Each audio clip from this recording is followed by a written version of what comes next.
went down. Yes, Unbelievable. yes, that's actually. And is now OOP, as they say in dog racing, out of picture in terms of the college football championship. There would be almost no way that these committee people, even if they bring back Condoleezza Rice and she accepts the bribe from Jose Suleiman, there would seem to be no way that you could somehow work Alabama back in the equation. Is there with 2 losses? And possibility that they would have 4 losses on the season. Well, you can't say that because they won those games. And your man Jimbo, what's he on? Like a 9-game losing streak? That's unbelievable. Jimbo Fisher. I don't know how much they've lost in a row. They have not played well the entire year. Like, and then Jimbo, like, they're talking, his buyouts like $50 million, and they're considering it. Like, that's how bad this is. Imagine that. $50 million they're going to give this cat to fail. Go. Wow. Did we all make some bad career choices? We should have just been failing college football coaches. The time. Wake up with Defo, joined by Lubie. Welcome to the Defo Show. And a fabulous good morning, everybody, and great to be with you here on the Defo Show. Jeff DeForest and one Mike Lubie Lubitz, and we're here on South Florida Live. Peel yourself off the map Monday after another brilliant weekend here in South Florida. Hope you guys had a great time wherever you happen to be tuned in to the show, wherever you're listening. And good to have you with us as we peel ourselves off the mat after, well, I mean, most of another football weekend. Still one more game to go, the Monday Nighter, which has been dreadful at best for the most part. Who's engaged this Monday night? I didn't even look at that, Mike Lubie Lubitz. Still licking my wounds here from the weekend's activities after a rare... An NFC East clash. The Commanders. Oh, Commanders, that's right. The undefeated Philadelphia Eagles. I will be in a place where I can not only bet, but watch with other people who have bet the game live at Harrah's in Atlantic City. I will be in a sports book tonight taking in the game. And I would imagine with the Eagles going, trying to preserve their undefeated record, the close proximity of Philadelphia to Atlantic City, although you find more New York Giant fans in Atlantic City. Jet fans to a lesser degree. I think the Giants kind of own that area. The Philadelphia Eagles, though, just an hour pop down the highway there is Philadelphia. So you do get a lot of Philadelphians in Atlantic City at any time of the year. And it's a pretty tight, sort of cozy arrangement there in the sports book at Harrah's. They have a bigger, more elaborate one at the Borgata, but I'm not inclined to venture out in what will be 30-degree temperatures to check that game out. Even if you're taking the old jitney bus. Have you been to Atlantic City in a while, or never? Huh? Never. Oh, been wow. to Jersey, but I've never been to AC. Never. Not sure if Atlantic City would be your bag necessarily. I don't know that it's even the poor man's Las Vegas. Vegas, when you're in Vegas, you have escaped. It's the Disney World of degeneracy. Yep. You've escaped completely. Everything in Las Vegas is about degenerate gambling, entertainment, that sort of thing. You're constantly in a casino, even if you don't want to be. When you cross the street, you have to go through a casino to get across the street. The traffic has to stop as you enter the Flamingo. It's that kind of place where you're all in. You're just Johnny Chan. You're shoved all in. You've detached yourself from the regular universe, from any form of reality that you normally are dealing with, and you're in a gambling environment. The entire time I'm in Atlantic City or Vegas, but Vegas especially, all you're doing is calculating your bankroll. That's it. You're saying, I had 700 when I woke up this morning. I lost a deuce over there on the video poker machines at the bar while I was sucking down what I thought was going to be a free drink. And then I bet a couple of horses arbitrarily, even though I was being bugged by the wife at the time. Can we go and do something besides gamble? Now, in my situation, that's really not the case. Because one thing that we have, probably the best and most symbiotic thing about my relationship with the Mustang is as soon as we hit a casino floor, we go our separate ways. She disappears, I disappear. That's it.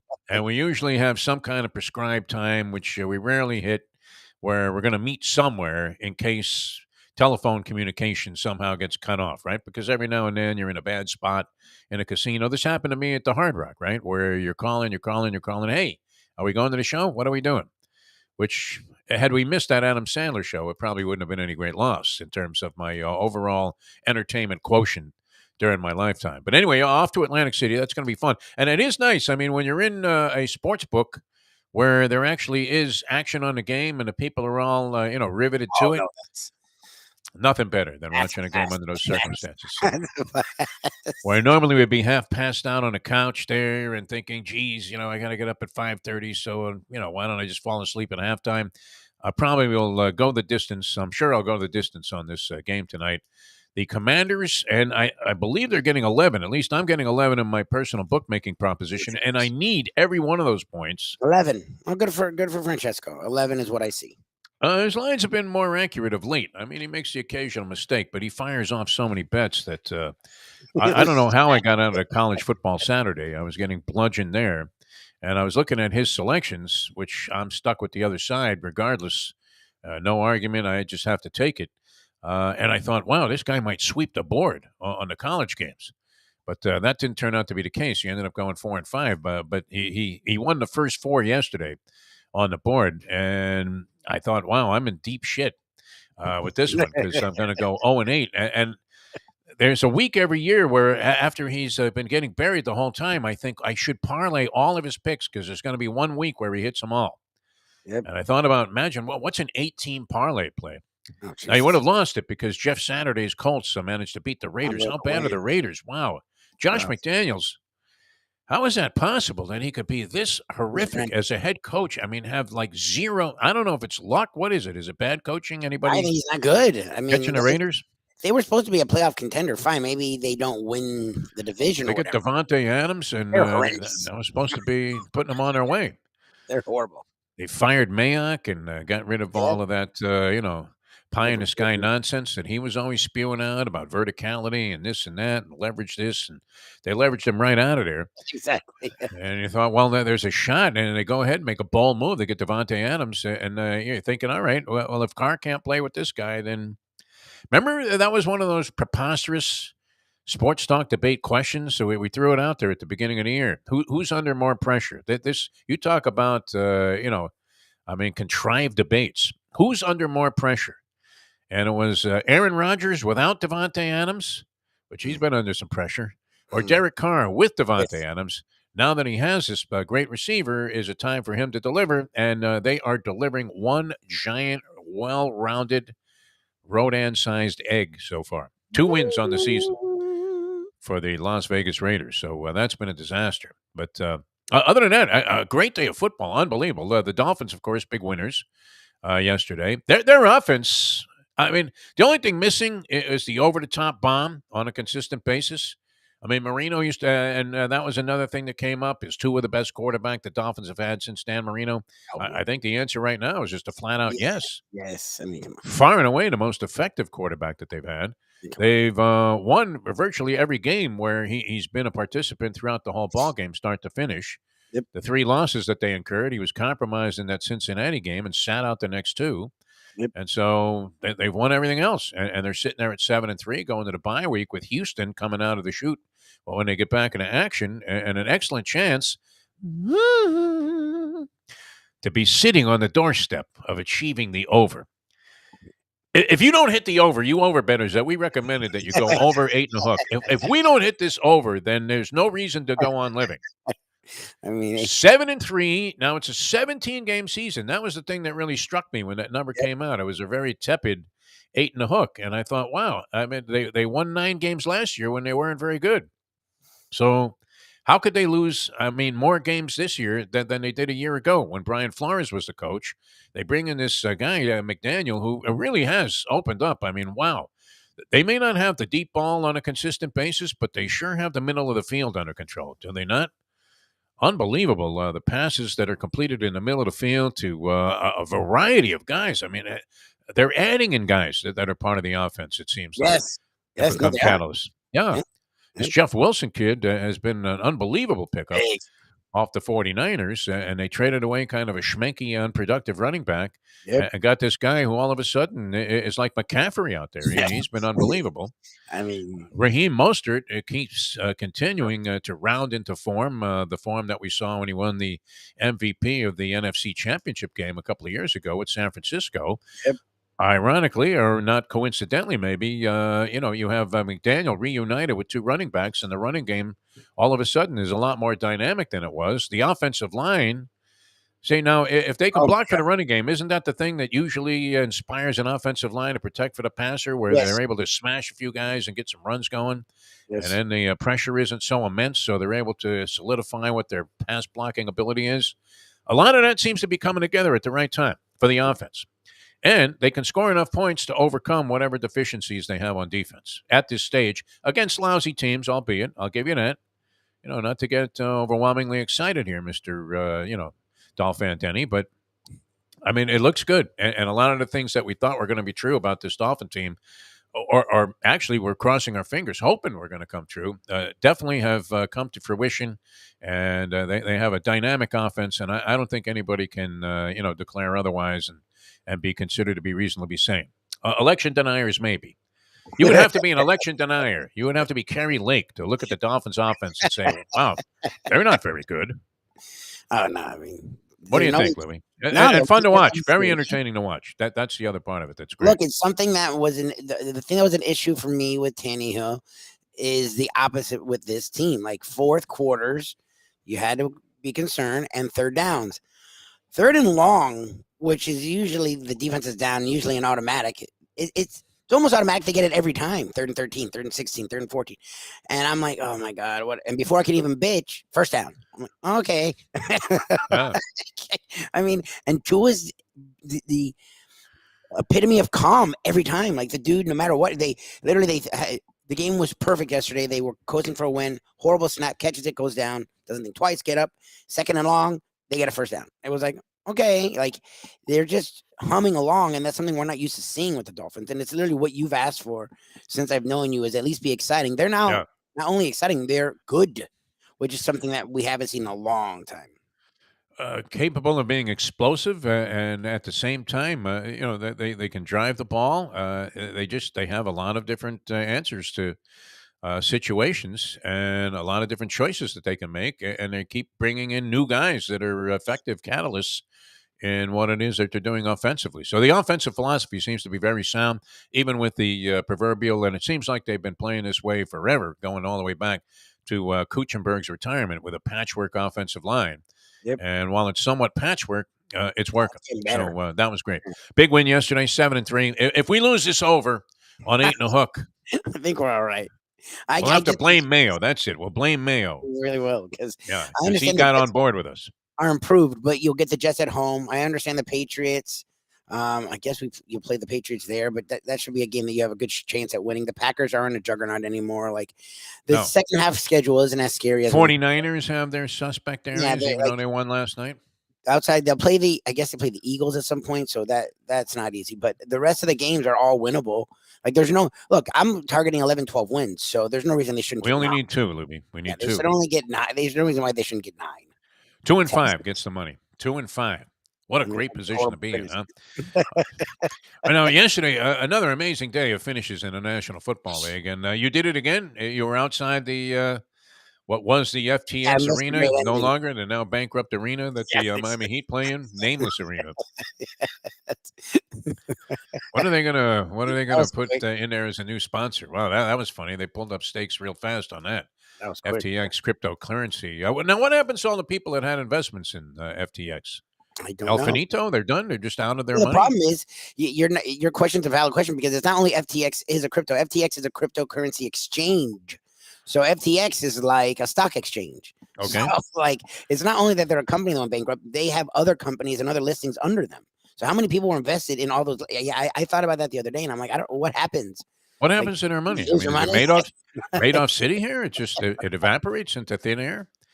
That's a It's great kind of question. like real estate values going back to 2008, when 1 minute you were holding on to a multi-million-dollar portfolio of real estate, and the next minute you were bankrupt. Unbelievable. You didn't own the shirt on your back. Is it at that stage? I don't know. What happens to the people that had? Because I remember a friend of mine. Well, actually, he was selling me weed, but he was dabbling on the side. He was very much into at the beginning stages buying as much Bitcoin as he could get his hands on. Good for him. Okay, so he probably, I don't know if he cashed out a long time ago, because if you did, you're good. But if you didn't, nope. Right? Never hold on too long. to anything when you're in sort of an investment and or a gambling scenario. I guess certain commodities and or entities, if you hang on to them, you can't lose, right? But in this case, wow, I don't know what happens. Maybe Andy can I elaborate was on gonna this if say he's Andy, or listening. at the end of the week when you're back, the professor. Those are the two people we know that really are good with the money market. So, Andy, if you're around, that'd be a wonderful answer from you because I have no idea. I was thinking about that yesterday. I'm like, so what happens with all the people that had investments? Like, so now they're just screwed. I'm like, Mickey that's Harrison couldn't wait to turn his back on his people. they were quick. They had to sign off. They had shoppers on the roof before the announcement was even official, taking the FTX right off the arena there and painting it with a sign that said Miami Heat in one of those new, sort of tropical logos that they've, decided to go with all the time so they could sell more jerseys. Which, by the way, I mean, did you ever think that you'd be running around desperate to get Max Strus cuts Oh my after a god! ball game? But he's become the man, Max Strus. Thank God for With his Max. 31-point performance the other night. Oh, All right, so the rest of the NFL was fantastic. Now you were locked outside. The reason we brought the arena up in the heat was just because on that shot when they were playing the San Antonio Spurs, when Ray Allen made the three, you were already outside the arena thinking that the game was over. yes. That Well, they was were done. down 5. The Spurs were at the free throw line with like 30 seconds left. Mathematically, in an NBA game, it's over. Especially Yes. Ginobili's at the line. So I'm like, I do not want to watch another team celebrating on their floor. Like you could see them already. You could see the champagne shit. Like I'm like, I do They had not already wanna watch wheeled a them bucket of champagne out there. And as I'm leaving, I can hear cheering. I'm like, nothing happened. So I get across the street and I hear the bar across the street losing it. I'm like, oh my God, what do I do? And they're not letting people in. I'm like, maybe I can get in. So I actually got in with my credential, but I literally, by the time I ran back, the shot had just been made. I'm like, are you fucking kidding me? That was the Buffalo game yesterday. So you say you shut it off. Now you wouldn't have been out of line after the Buffalo Bills stopped at the half-inch line. Yep. The quarterback sneak attempt by Kirk Cousins, which wasn't a very good quarterback sneak attempt. You would think maybe there'd be a little bit more imagination around there in terms of trying to find some kind of a hole to go 1 foot, but they figured, okay, the usual thing, we can push it in there, and sure enough, they get stopped short, and the ball game's over. Right, all Buffalo has to do is run another 40 seconds off the clock. They've got the ball. I'm assuming Minnesota was out of timeouts at that point. One timeout. I think they had one timeout. Which is not enough to do any damage because 3 runs can't compensate for the one timeout, or you can't compensate for it with one timeout. No. So it was going to be Buffalo's game as long as they don't, even if they incurred a safety, it was probably going to be Buffalo's game because they would have been able to have a free kick. And at that point, though, I understand the strategy of not immediately automatically conceding the safety because you would have only been up 2 points. Yeah. And then you're vulnerable. They go 35, 40 yards. They hit one play. They beat you with a field goal. So I understand not going for the deliberately for the safety. I was thinking at the time, because they were so close, backed up to the shadow of their own goal line, that, and you're going to think this is stupid, but I thought they should have run a play-action pass play on the first snap. I really did. Because everybody was going to dive for the line of scrimmage, thinking they were just going to try and plow ahead for a couple of yards. And I think if they had run some kind of play action pass into the, run the guy into the middle of the line, faked it to him, and just looped the pass somewhere, they would have gotten out to the 25, 30, and they might have even scored. Honestly. Not that they needed to, but they needed to certainly get out of that spot so they weren't so vulnerable. And the last thing that you wanted was an exchange, snap being fumbled, or the ball hits the guy in the body as you're handing it off, and or some guy hits a helmet on the ball and it goes flying. That's the only thing that can beat you. So, of course, that's what happened. But then beyond that, I mean, here's Minnesota. They're now up 3 with 40 seconds to go. They have to kick the ball away, and what happens? Right down the field, the Buffalo Bills march the ball, and they end up getting a field goal to tie the game, send it to overtime. And at that point, you thought, wow, I mean, if they could stave off that much disaster, they probably end up winning a ball game. But with a field goal in overtime, the Minnesota Vikings ended up prevailing. And so the Buffalo Bills fall to 6-3. But that was as wild a finish as you could possibly anticipate until, of course, you got to the Green Bay game against the Dallas Cowboys, which also Green Bay looks like they're finished. Shot fighters. They're down 2 touchdowns, fourth quarter. Yep. Aaron Rodgers isn't even passing the ball anymore. He was like 6 for 10 in the middle of the third quarter, including a bomb for a touchdown that was perfectly thrown to this guy who had been Watson. Hands of Stone, Roberto Duran, going into this ball game, and had dropped a couple already. Yep. And he started the season, the very first play from scrimmage, he dropped a bomb right in his hands from Aaron Rodgers, and that's had Rodgers. I mean, he's been whining and fetching. I think these mushrooms did a number on his mind, don't you? The ayahuasca. He was already out there. I mean, look, he was estranged from his family. They want to like him because, I don't know, maybe because he's part of their family, but, does it have anything to do with the fact he's worth $300 million? What do you think? I don't think it hurts. His brother was on like The Bachelorette. Yeah, I know. Jordan Rodgers. They never mentioned it. It was like, Aaron, no, don't bring his name up to me. Which is weird. He's forged a decent career as an analyst on, I think he's on like the ACC or the SEC network. Yeah, he does me on ESPN, Jordan Rodgers. Yep. Yeah, he's not bad. He actually is. We had him on. Yeah. I think we had him on to do some stuff with Radio Row. Him or Jordan. It's possible. Yeah. No, we would have spent the whole time talking about The Bachelorette. How do you feel about this journey that we're taking together? What journey, man? We're on this show. It's being taped over 3 weeks, and that's it. Journey my ass. I wish somebody would say that to Susie Colbert. I don't know if she does these interviews anymore after the NBA draft, when a guy comes off the stage, and each guy she would stop and go, how do you feel emotionally about coming to this point in your journey? I'm just waiting for one of these 18-year-old kids to say, Susie, journey my ass, man. He's one of the money. I'll give you your journey. Here's your journey. Journey. What journey, man? My journey today is with a bunch of Alta cockers going to Atlantic City so I can freeze my ass off for 3 days and hopefully come out of it with a little bit of my cash that I took there to begin with. Exactly. Betting shitty races on Tuesday and Wednesday at the Borgata and hoping that the Mustang makes a score. And you can do matching. The Maction may be a big deal there. The stuff that Ken's been killing it on may be big Tuesday night. What's that? Your Maction. Ken's been killing it. You should get in on that tomorrow night. Oh, the Maction, yeah.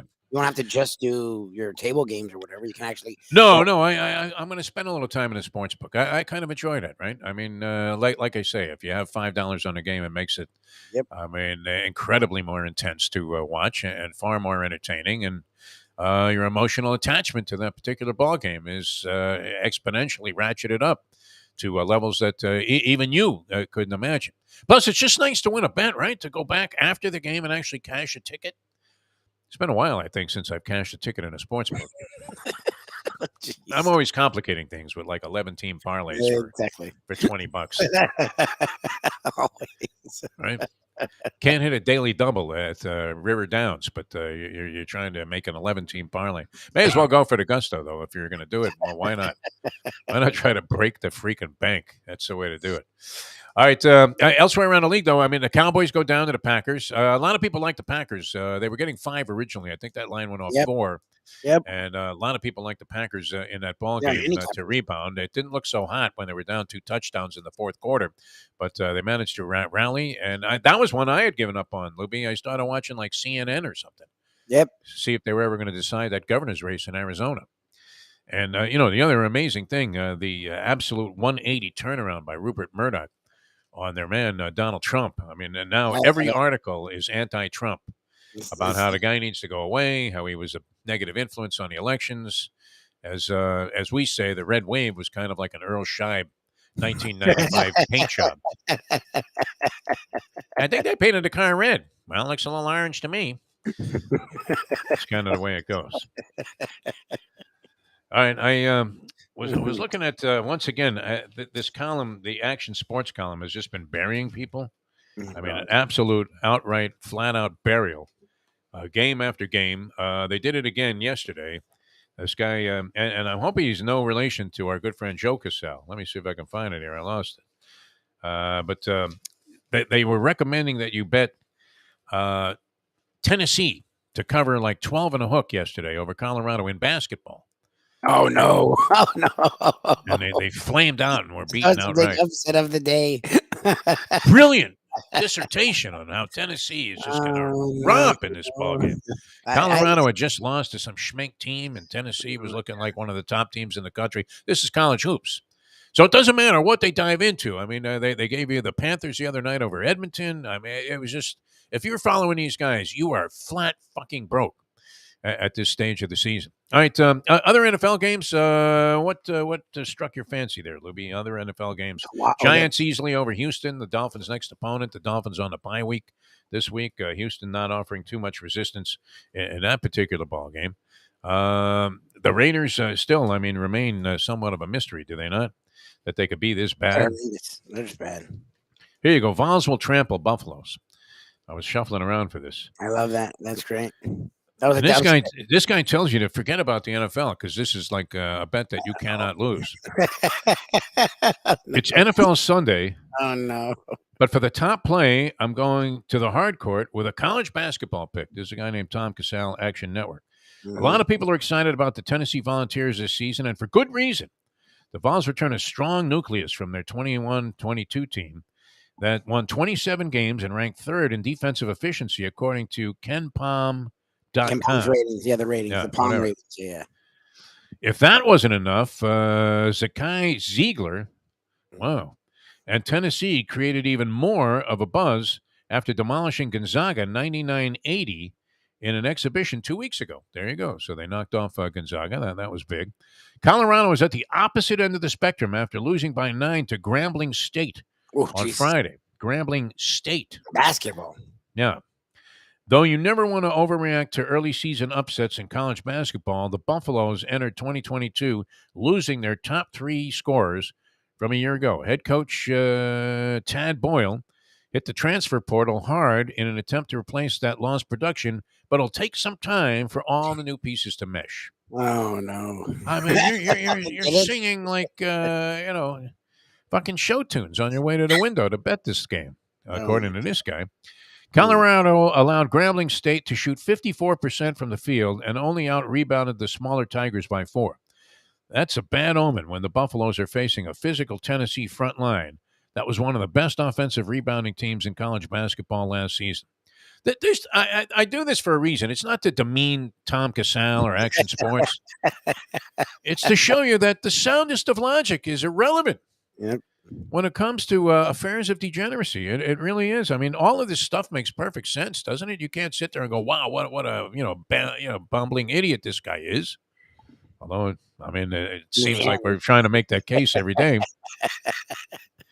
Tennessee is one of the most well-rounded teams in the country, and this is an early season matchup where I think we're getting some value on the line. I make the Vols minus 16 on a neutral court. And so take Tennessee minus 12 and a hook. They were out of the game from the start and lost by double digits. What kind of fool am I? Oh, my God. That was like the only college basketball I heard yesterday was that came up out of nowhere. Upset of the day. All right. Brett Tessie, the agent to the Stars, is going to join us. College football. I thought the Canes were impressive. You say they were looking kind of schmenky to you. I know Georgia Tech sucks, I didn't watch, but I thought they played far better than they had at any point during the season. They're playing this true freshman now at quarterback. They've gone past Sergeant Garcia or whatever that guy's name was, the backup. To Tyler Van Dyke, and Van Dyke is out with an injury. They played this kid, and he didn't look half bad to me. I mean, they looked like he might have some potential. And I thought they were in control of that game. I really did, Lubie. I mean, maybe I missed something. I didn't watch it. I'll trust you. I just followed the score the whole game, and they were only up by 1 touchdown in the fourth quarter. So to me, and Georgia Tech's horrendous. Like Georgia Tech's not good. Like, they don't have a quarterback and they don't have a coach. Yeah, I don't know if that's going to catapult Mary Cristobal to Coach of the Year consideration, but certainly gets him off the hook from the usual. Yes. I want to say, what would it be? You don't want to use words like lynch mob, but the verbal lynch mob, has been out there for Mario Cristobal. Although he's such a nice guy and he has such history with the Hurricane program and he's got $80 million or whatever it is. So he's got at least a little bit of a free pass, I think. FSU destroys Syracuse. Syracuse not the same team they were when they started out 6-0. And now have lost 4 in a row. Yes. But you would have to say very impressive is Mike Norvell. I know you hated him in the beginning, Lubie, but doing a nice job. I like him. LSU right was kind of a lucky winner there over Arkansas. I don't know if you consider it luck, but 13-10, not exactly an overwhelming convincing statement that they made. The Alabama Crimson Tide looked like they were going to get tagged with their third loss of the season. Kiffin had them, man. He had them where they wanted them, and they let him off the hook. God, he did. The Tide are who we thought they were. Damn it. Oh, and to see that smarmy Nick Saban after the game going, well, this is what we play for. Go fuck yourself, Nick. Go fuck yourself. He was so excited. They just missed on this slant pass that could have easily been called pass interference, but they let it go because it was Alabama. And otherwise, this guy catches a touchdown pass for Ole Miss, and they win the ball game right in front of Nick's face. But they'll find a way to get him in there. We mentioned the Jose Suleiman syndrome. And that came about. I mean, when I first realized how horrendous that whole system was and how corrupt it was when I was following a friend of mine who I've mentioned many times on the program, the great Albert Davila, former WBC bantamweight champ, obscure fighter by the overall spectrum of boxing standards, but nonetheless, I mean, a great story, one of the best sports stories I ever followed, and a terrific guy. Spoke to him a few months ago, right around the time of he called me after the Hurricane Ian. See if I was okay. That was kind of nice out of nowhere, right? But he was ranked number 1 in the WBC rankings and was supposed to get a mandatory title defense. There were only 2 champions at the time. So it was, and you didn't make any money in these lower weight divisions unless you were fighting for a championship. That was the only way to make any real bread. Otherwise, you're fighting for, guys are getting $15,000, $20,000 paydays. It sounds like a lot back then, but if you're only fighting 3 times a year, and you have to pay off all of the people that you have to pay off and the expenses and everything, plus live on it. Not the easiest thing. So if you could comp a $70,000, $80,000 payday for being in a title fight, even as the challenger, then that was big deal. So Albert's sitting there for I don't know, maybe a year as the number 1 contender, and then the mandatory consideration came up. And the WBC in that particular month, all of a sudden, inserted a guy named Alfonso Zamora as the number 1 contender, even though Zamora was pretty close to deceased. He hadn't fought in 2 years.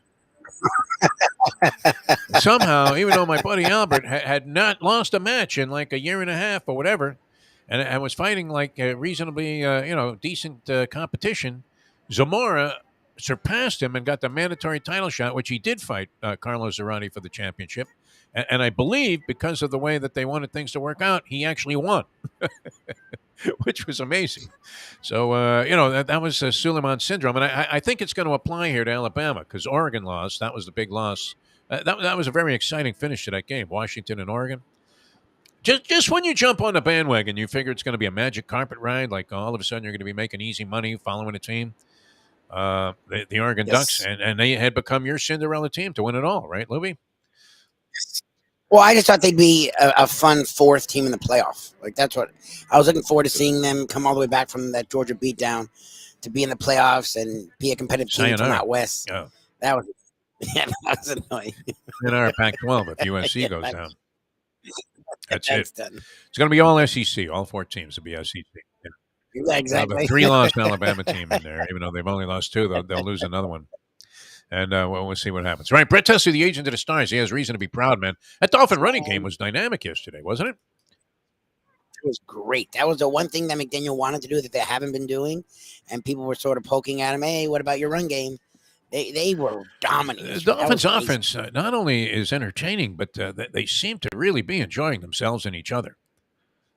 Yes. When have you seen that in recent years? They actually. Oh, never. Because even Marino was sort of a hard ass. Like, they didn't really have fun with Marino. It was fun to watch, but Marino was always running down the field yelling. Red face, my God. It wasn't a good time. Yeah, it wasn't a good time. I don't even know. I mean, when was the last time the Dolphins? Well, they played to a high standard back then. They were entertaining, no doubt about it. I mean, when Marino was uncoiling the bombs to Clayton and Duper, and they could run the ball a little bit, although they didn't ever run it because Marino would audibilize right out of that play and into a long passing play. But no, I mean, you talk about being in sync and in sync with each other. So we'll talk about that. I would imagine Brett Tesser is very well aware of that since he talks to these guys that are on the inside. And then John Congemi with the Pigskin Playbook in the 8 o'clock hour. And then I'm off to Atlantic City. So you're going to handle your duties with the Mike Mayo lunchbox. I did have a new dining experience over the weekend. I ate at a place that a lot of people were talking about, and I found it good. but you should never judge a place based on being served in a big party. We were a party of 12. Oh, Needless to say, numerous things got that completely fucked sucks. up, but I wouldn't let that be the sole basis for my review of a restaurant, which a lot of people seem to very much enjoy. The food was good. I'm not sure what Mayo would have had to say about it. Because you know how he likes to label Italian places as your standard spaghetti and red sauce joint. Which is that not Yes. a kiss of death from Mike Mayo in a review? Yes. When he says spaghetti and red Yes, he does sauce, I think that's a condemnation, don't you? Yes, he's about to. Now, ban Sarni these. loves this place. 100. I think it's Oh, called nice. La Capriciosa or something like that. It's right Okay. across from the Even Keel Okay. Fish Shack. There's a little Italian joint, and Oh, they nice. spiffed it up. And they also had what looked like a really weird looking crowd at this place called Mickey's Downtowner, which used to be the Beef and Reef. I don't know if you ever went there with us. We were You going there guys quite used a to bit go, when the yeah, Mardi I Gras know. was bartending there. And they've redone the place, and it reopened as a place called Mickey's Downtowner or Mickey's Downtown. Okay. And it was weird. It's just weird to see a different type of crowd, like something that you don't see in any other restaurant. I don't know how to describe it. I don't know how to even take it. Like a piano guy, and he was a strange looking cat. I don't know, but it was crowded. I mean, it looked like they were doing well, and it sort of looks to me like it's high end stuff. But this La Capriciosa, I believe it's called. I would give it another shot. Although, based on what we, the service, the server was lovely. I mean, just great. She meant well, but everything got screwed up. Like everything. She meant well. You don't want that after a dining experience. She meant well. It was a disaster, but she I would meant go well. back there. I would consider going back there, but there will be other places that I try first that I haven't Yeah. been to. All right, but anyway, you're going to be with Mike Mayo later on today, the Gambling Gourmet, and he had Yes, another sir. big weekend, man. Plus he got his face stuffed by Tommy T, Tom Tanazzini, who had his food truck down on State Yeah. Road 84. I know. How I went to much get food out did there Mayo to have go, there? and it looks so good. I'm sure a lot. Tom T Oh always my takes care of God. him, and Mayo's not one to say no. This guy, literally, I mean, he had like 19 different things laid out. It was incredible. Anyway, he'll have a lot to talk about on Mike Mayo's Lunchbox. All right, we're coming back with Brett Chester, the agent of the stars, in a moment. Now that 7:37. Ponies in Style at Champions, the outstanding simulcasting room at beautiful Hialeah Park. Yes, the grand old lady of thoroughbred racing has never been more vibrant, and you can wager on the races from the top tracks around the country while enjoying a cocktail at the Brass Rail Bar or any of the fine food served throughout the facility. If poker is your game, you're covered in style, and you can play all your favorite Vegas-style games, including blackjack, craps, and roulette, in Hialeah Park's sizzling hot casino.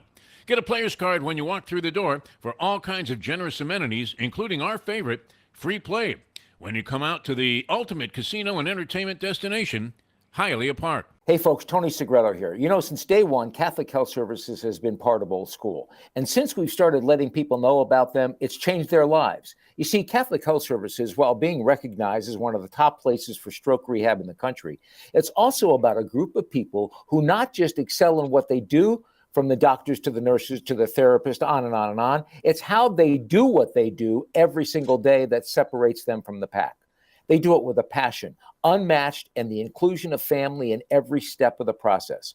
Trust me when I tell you this. If you want the best, unmatched rehab with a special group of skilled, caring people, there is truly only one place, and that one place is Catholic Health Services. These days, we're all looking for comfort anywhere we can find it. Thank goodness for Landlubbers Raw Bar and Grill in the Plantation location, because they are making sure you are as comfortable as possible. First of all, they're not only open for delivery and pickup. All you have to do is go to landlubbersbarandgrill.com for both pickup and free delivery. Their hours have changed a little bit. Monday through Thursday from 3:30 to 10, and Friday, Saturday, and Sunday from 11:30 to 10. You're going to have the best wings in the world. You're going to have a great burger. You're going to have their amazing soups. Again, Landlubbers, Raw Bar, and Grill. It's nice and easy. Just go to landlubbersbarandgrill.com for both your pickup and free delivery. Thank goodness for Landlubbers for making you always feel right at home. The simple pleasures of this job, the way a stadium sounds when one of my players performs well on the field, the way we are meant to protect them in health and in injury. Less work, more attention, caring for them, caring for ourselves in the games too. The agent to the stars, the one and only Brett Tesler. Welcome back to the show, the Defo Show here. Jeff DeForest and Mike Lubitz on South Florida Live. Always a pleasure on these Peel Yourself Off the Mat Mondays as we reflect on the weekend's activity in the National Football League, college football, and look ahead to upcoming games. To welcome our ultimate insider here, because this guy really is on the inside of what's going on in the National Football League. The agent to the stars, Mr. Brett Tesler, joins us here on the program. Brett, how are you, my friend?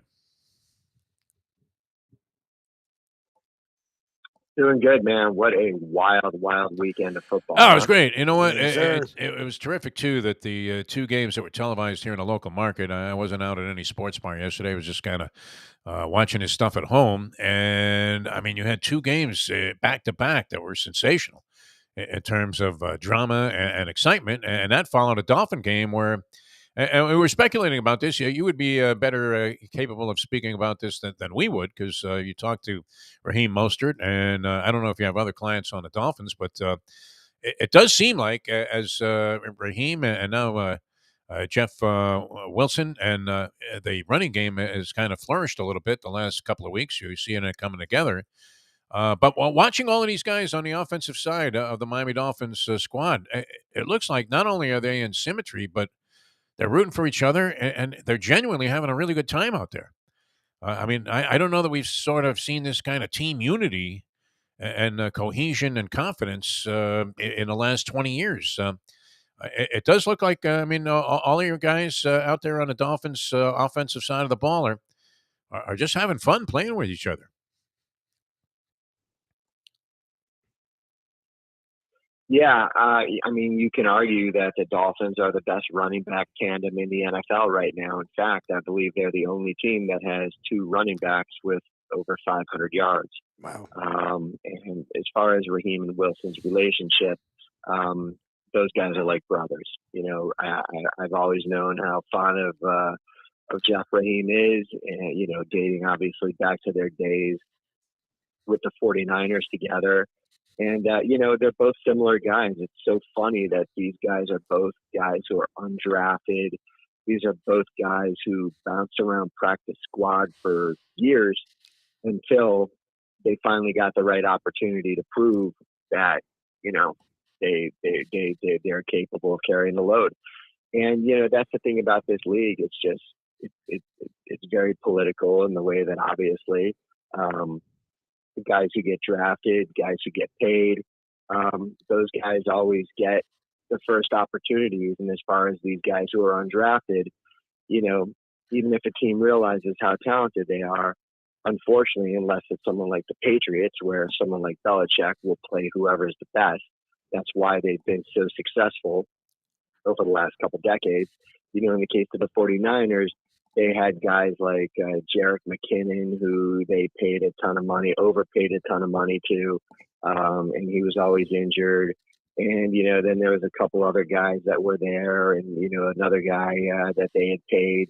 And so, you know, those guys kept getting opportunity after opportunity after opportunity, where Mostert and Wilson, it was a very slow process to finally, you know, once there was like two or three other running backs on the team that went down with injury, once there was literally nobody else there, then these guys finally got their opportunities. And of course, the rest is history. So, you know, I thought it was a mistake for the 49ers to get rid of Wilson. Obviously, McCaffrey is a very interesting guy, a very, you know, well-rounded, talented guy. But, you know, you look at yards per carry. I mean, Wilson was doing great there. I just don't understand why you'd give up so much to actually downgrade as it relates to a game yards per carry. So, I mean, it is what it is, but I mean, you know, the stats don't lie.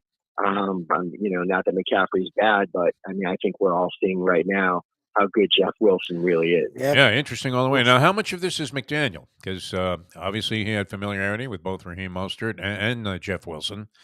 And he already seemed to have a pretty good grasp of what to do with these guys in the passing game. But how much of the success would you attribute to McDaniel and the fact that his familiarity with these two running backs all of a sudden as a Dolphin running game looking better than it has since Ricky Williams was running the football?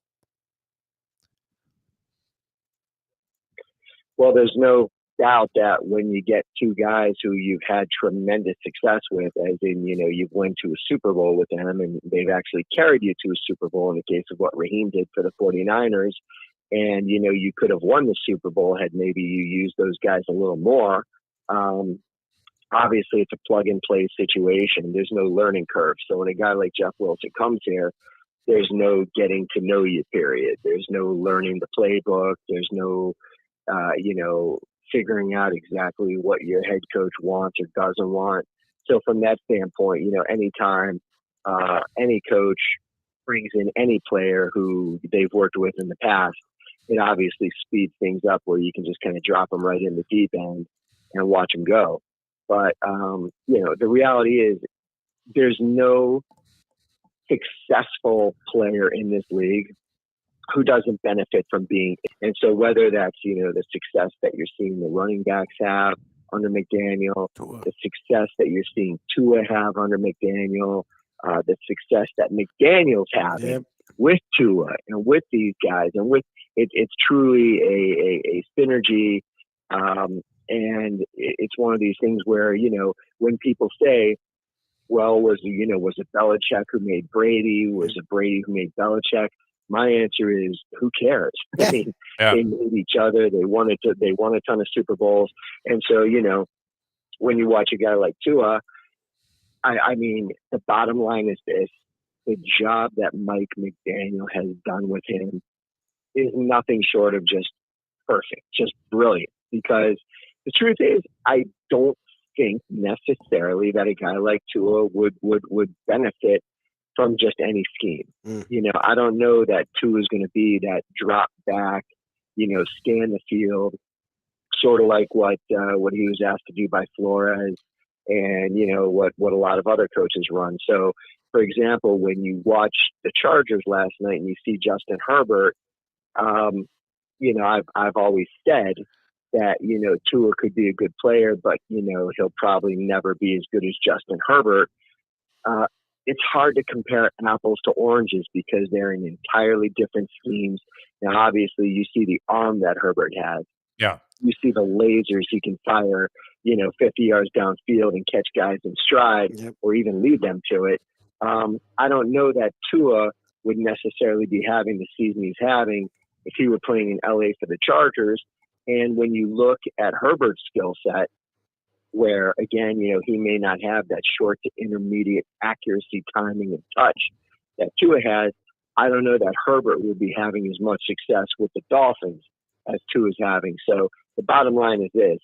All these guys on the Dolphins, especially on the offensive side, are clearly in a scheme that is working very well. And there is no doubt that Mike McDaniel has to get a tremendous, tremendous amount of the respect and the adulation and the credit that he definitely deserves. Hiring this guy was truly a stroke of genius. Well, no, and we said, of course, for the Dolphins to have genius, it has to be their seventh guy. So, I mean, if it has to be by mistake. Guy would not have been as successful. It was like the fifth guy that they wanted, but it worked out either way. Well, and here's an interesting thing. And Defo said this. He said it. I mean, with you, but even before you came on. They look like they're having fun. And it's funny because two guys that in their sport were, I don't know if they were malcontents, but guys that were me guys, Tyreek Hill, Jimmy Butler, were seen as these guys before they came to Miami, and they were put in the right situation. You've seen Jimmy Butler flourish. And now you've seen Tyreek Hill, who I never heard about this with the Chiefs. Like, he was a talent, he was fun, but it was always Mahomes' team. That's not what you're hearing with the Dolphins. Like, from the Dolphins, from everyone around them, he's the guy that he is an MVP candidate. Most people think he's Offensive Player of the Year. And it's not just because of his abilities on the field. It's because he is guiding this team. He is taking this team with him in a way you never heard in Kansas City. And yesterday, he didn't have a great day. They barely targeted him, and he was cheering. He was celebrating. He was, for a guy that's of his talent, usually he'd be doing the Keyshawn Johnson thing. He wasn't. And it seems like no one on this team is doing that, which is the toughest thing to really have. When there's success, a lot of the time you see ego. You haven't seen that with this team. You see this team in lockstep, and that's really impressive to me. There's no question about it, and that's something that San Francisco had as well. When they had great success, again, Mostert was there, and everybody knows what a great leader and a great guy and how respected and loved he is by everybody. Yep. Not to mention that when he steps on the field, he's the ultimate warrior. I mean, pound for pound, not a tougher guy in the league.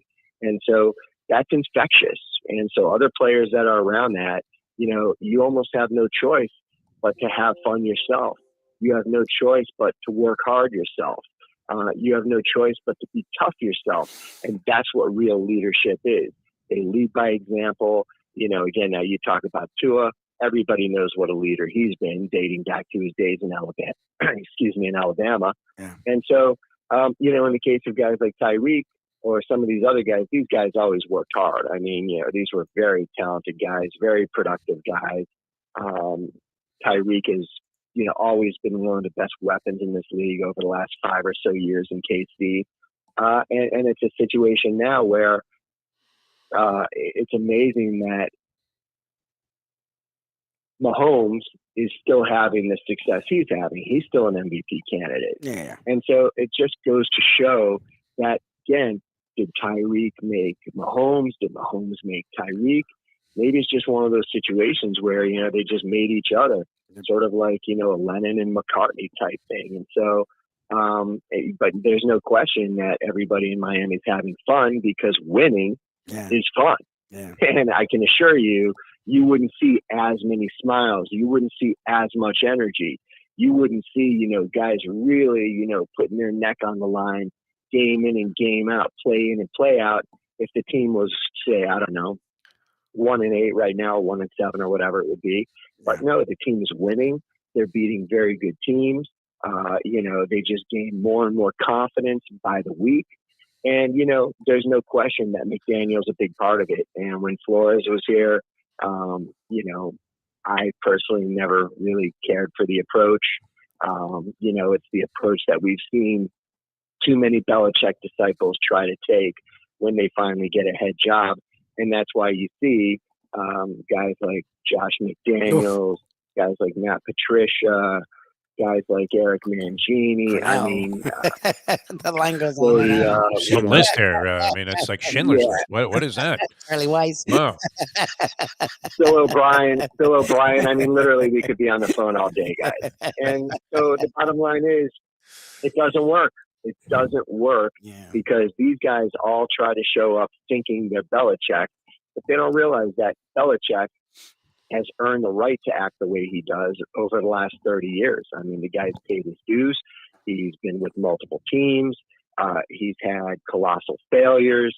And so he really learned the things that ultimately made him the greatest coach of all time in Belichick. And so, the thing is, these other guys don't realize that you can't immediately show up to a new city and just force your system down everyone's throat and try to force square pieces and round holes. Yep. You can't bully the media. You can't intimidate your players and, have everybody operating under fear. It's just not a good environment. People just don't look forward to showing up to work every day. And on the Dolphins over the last few years, that was the case. Yep. And so, Tua obviously, hated Flores. And I think the results ended up showing. And so now you've got a head coach who is just a fun guy. And I'm telling you, from my dealings with him, and I spoke to him personally for hours, going through the whole process of signing Mostert here when other teams were interested. And I just every time I got off the phone, I just had to tell my wife, my son, whoever, like, this guy is unlike anybody I've ever talked to in 25 years. He just sounds like he sounds like, just your little, buddy down the hall. He sounds like, he looks like a guy that should work at Best Buy. He's amazing. Classic. I mean, really, there's just. I could see you guys getting along. Did you invite him out to the Capitol Grill for one of those? Yeah, go ahead, Brett. Yeah, we never got the chance, but hopefully that'll happen one day. Yeah. But I mean, he's the kind of guy you would genuinely want to do that with. Yeah. He's the kind of guy that's like just so sincere and just so real. Like, players can immediately see through phoniness. They could see through phoniness in coaches. They could see through phoniness in teammates. They could see through phoniness in the media. They could see through phoniness in an agent. Athletes and football players tend to be very instinctive people. And so when this guy comes in, you can just sense that what you see is what you get. And he's a very vulnerable guy. He's had some things in the past that he's had to overcome that have been well documented. And so, people respect that. People appreciate someone like him. He's real. He's not somebody who's dictating from a position of just such power. It's just a real, genuine, just synergy and partnership, and just a great working environment between the boss and his employees, to where they're all in this together. He's not that much older than a lot of these guys. And again, just the way he deals with people is something this league has 100% never seen before. Coincidental, huh? Stephen Ross gets suspended. All of a sudden, the GM looks like a genius. The coach is the ultimate hire. Modern day, coming of Vince Lombardi. I mean, the team's happy. They're all high-fiving. I don't know how many different touchdown celebrations we've seen from the Dolphins. I mean, you got everything from Jalen Waddle's waddle to this guy rocking the baby yesterday. Your man Mostert with that slide. That's the surfing thing, right? Yes. He's a surfer. The surfing thing. Because he grew up as a surfer in Daytona Beach. Some people don't know this about him, but he was actually a top surfer growing up, and he was sponsored and actually had opportunities to pursue it professionally. So that's just sort of a little tribute to his past. And, it's been great to see him scoring a bunch of touchdowns here over the last few games. And, again, it's just an amazing, amazing situation where Jeff Wilson is genuinely happy to see Raheem do great things. Raheem is genuinely happy to see Jeff do great things. I think these receivers are happy to see each other do well. Yep. The running backs are rooting for the receivers. And, a lot of those plays start with the fake handoffs, especially to Mostert, which wind up freezing a defense, which, when you wind up seeing a throw to Tyreek or Jalen that, seems so open, that's part of the reason why. And obviously these receivers are opening things up for the running backs in terms of just what threats they are downfield and how it takes the top off of defense and, opens things up underneath for some of the intermediate passes that you're seeing to a tight end or to a running back. So things are just clicking. I mean, I could not imagine how things could possibly be better for that team offensively. And, the great thing about the Dolphins is they're a very, very good team. There's no doubt about it. I mean, they're having a legitimately very, very good season. They can still get a lot better. Oh, yeah. I mean, you see some areas on that team that you see some areas that, can improve and that, can be addressed this offseason. And with Tua just having, another year in this system, like no matter how good you're doing, whenever you've been doing something for such a short amount of time, I mean, Tua's only played for this guy for 2 months. When you start to get into 2 years, 3 years, 4 years, look out. And as this team bolsters their defense and as this team fortifies the offensive line with the weapons they have on offense, an embarrassment of riches as it relates to, key weapons. It could be scary what this team does. I'm talking legitimately, Super Bowl contender to hopefully odds-on favorite to win the Super Bowl over the coming. My heart, I'm grabbing my heart here, Brett. They're in like the second in the AFC right now. I mean, they are Super Bowl contenders. This is the big one, Elizabeth. All right. Speaking of which, I mean, if you happen to check out, a guy that I knew a long time ago when he was first starting out in comedy, Gallagher, he checked out. Bud Friedman, the owner of the Improv, he checked out last week. You never know when it's going to happen, right? I mean, guys, very young age, that singer or whatever, the pop star, and 34 years old, unbelievable. You need to have your affairs in order because you don't want the government grabbing everything, or maybe it just evaporates and goes to the bank because nobody knows how to get their hands on the money or the assets. Michael D. Wild. Now, there's a guy that's right up there with McDaniel, although not quite as out there esoterically or existentially, but very practical in what he does and does a great job when it comes to Wilson Trust. And I don't think it's any coincidence that both of their names are Mike. Yeah. And in fact, everybody great's named Mike. You got Michael Jordan, you got Mike McDaniel, Michael Wild, Michael Lubitz. The list goes on and on. So the reality is, the reality is, guys, it's really no laughing matter when it comes to getting your estate and trust taken care of. Yeah. And it's something that I sort of realized too late. Just it's something where I waited too long to get it done, but thankfully I did. Someone introduced me to Michael Wild. I found him at SouthFloridaWills.com. And since then, obviously, many, many friends, family members, yourself, have used him, and everybody just loves the guy. He just makes the process incredibly simple. It's quick, it's painless, it's easy, it's affordable. And once you get it taken care of, it just gives you such a peace of mind just knowing that now, should anything happen to you, your family's going to be taken care of. So reach out to Michael Wild, SouthFloridaWills.com. Excellent job, Brett, as always. It's Thanks, always sir. a pleasure. Love your enthusiasm. I think it's shared all Yes. around South Florida right now, and anybody looking at the Dolphin team has to feel like maybe we were right about going over eating a hook before the season started. So a bye week, everybody gets to rest up. You come back with somewhat of a patsy in Houston, and Yes. let's hope the sky is the virtual limit here as we're talking Super Bowl. Wow. I mean, the S word came up. I mean, they're the second seed in the AFC Yeah. more than halfway through the year. The test And isn't the Bills wrong. going down didn't hurt anything yesterday. After I declared the Bills unbeatable and invincible, they've lost their last two, Brett. So that shows you what we know. Thanks as always, my friend. It's always a pleasure. Have a great week. We'll talk to you again next week. All right, guys. Take care. Thanks a lot. Interesting stuff there. McDaniel with the Mostert negotiations. And they spoke many times. That would be an interesting pairing, having McDaniel and Brett Tesser over a couple of cocktails at dinner. But, I mean, you're looking for your coach to be somewhat of a maestro, no? And be able to kind of get all of these great elements to come together without necessarily getting in the way, overwhelmingly so. And that's where a lot of coaches end up failing also. It hasn't happened for Belichick because he just happens to, as Brett said, indiscriminately use his personnel. Yes. And if his, seventh round draft pick is better than the guy, as evidenced by the ultimate decision in that regard, your sixth round draft pick, who nobody wanted, fourth quarterback on the roster, replaces Drew Bledsoe. Results are okay. But you say, you know what? I'm sticking with this guy. I see something there. That's the kind of stuff that you win with. Yeah, you know what was odd? I mean, this was just an aside. Did you see this GM? They offered him like a 1-year deal with the Houston Astros.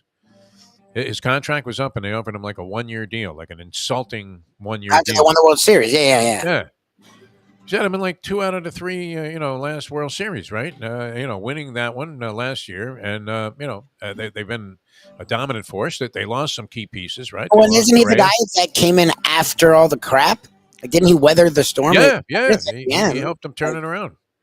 Like, So, and survive all of that. I guess, I don't know if he was responsible. I'm going to assume he was responsible for bringing in Dusty Baker as the manager. That turned out to be a very good move. And they offer him a 1-year deal. What do you think? Is that an Ime Udoka situation where he was banging the owner's wife? yeah, I don't like the Astros actually, outside of the cheating, which is a big deal, have actually been run really well. So that's the kind of thing that organizations that aren't run well do. That's the kind of thing the Marlins do. Usually an insulting offer, like the weird. usual thing. Okay. Like when you went in thinking you were going to get a big raise there, when the program director called you in and said, Lubie, it's about time we took care of you, so they offered you less. All right, we're going to offer you a lot more. John Congemi going to join us. We always love having John on the program. He's all over this Dolphin team and was all over the coverage yesterday and going to join us today. It's the Pigskin Playbook. Lots of things to talk about with John. Brought to you by Jimmy Johnson's Big Chill, mile marker 104, the Overseas Highway in Key Largo. And we will return with John Congemi and the Pigskin Playbook. Also, we want to remind you, we're also brought to you by Hialeah Park and the beautiful people there and all of the great stuff that's happening there. Just been terrific and a good time to make a holiday score. Yes. Head down to Hialeah Park. They're open till 5 a.m. on the weekends. That's Friday and Saturday night, 3 a.m. during the week. Doors open up at 9 o'clock, so it's right around the corner. Over $6 million in jackpots paid out just last month alone. So you're in there with a real shot to win. It's not quiet like a lot of these casinos are, where you hear like one coin drop into the bucket. They don't do that actually anymore, literally. But figuratively, you hear the sound effects, and it's usually pretty light. Not at Hialeah Park. You're going to have a good time. Get a player's card when you come in the door. It entitles you to all kinds of great rewards in their fantastic rewards program, all kinds of special events at HialeahPark.com. Make sure you make your plans, clear your social calendar, and plan on a visit to beautiful Hialeah Park. All right, John Congemi coming up in just a moment. I'm Jeff DeForest. He's Mike Lubie Lubitz. Happy to have you with us on the Defo Show here. Today's edition of Mike Mayo's Lunchbox is brought. That was by accident. Keep going with your trail. Sorry. you dropped the lunchbox. I was kicking you off. I'm ready for lunchbox. Mayo I'm ready with for a the pizza. Playbook Yeah. with John Congemi, obviously. Pigskin Playbook with John Congemi coming up in just a moment. Now that. The time. There you go. Johnny Eddie. It's 8:05. And there you go with the one and only John Congemi. There he is. Right back with him. Having fun, boy. My office. There we go. Folks, Tony Segreto here. Let me ask you a question. What do you look for when you go out to eat? Good food, obviously, friendly atmosphere, not too loud, but good energy, reasonable prices, and a place where you feel comfortable. All those ingredients, no pun meant there, are hard to find unless you're talking about the Texas Roadhouse. You see, they encompass all of those attributes. Really, really good food, amazing atmosphere, good for a family, good for a date, or just a night out for yourself, and prices that will make you extremely happy. Their ribs unmatched, steaks hand-cut every day. Everything, and I mean everything, is made on site, including their incredible bread.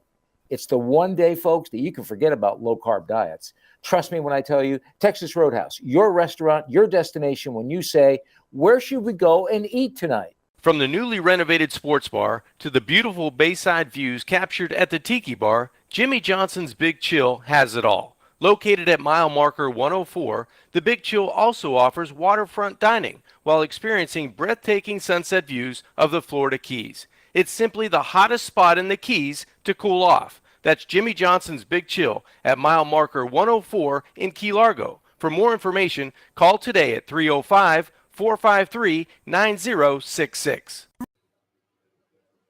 State Line Dolphins with John Congemi, and that's brought to you by Jimmy Johnson's Big Chill in the Keys, and we're looking very much forward to doing some broadcasts there. I think we're going to head down there like once a month during the football season. I have to ask you this, and feel free to, not necessarily spill the beans from a personal standpoint to your good friend Dan Marino. Does he experience, or did he ever experience nightmares about handing the ball off to Kareem Abdul-Jabbar that one year when Jimmy insisted on running the ball on every play?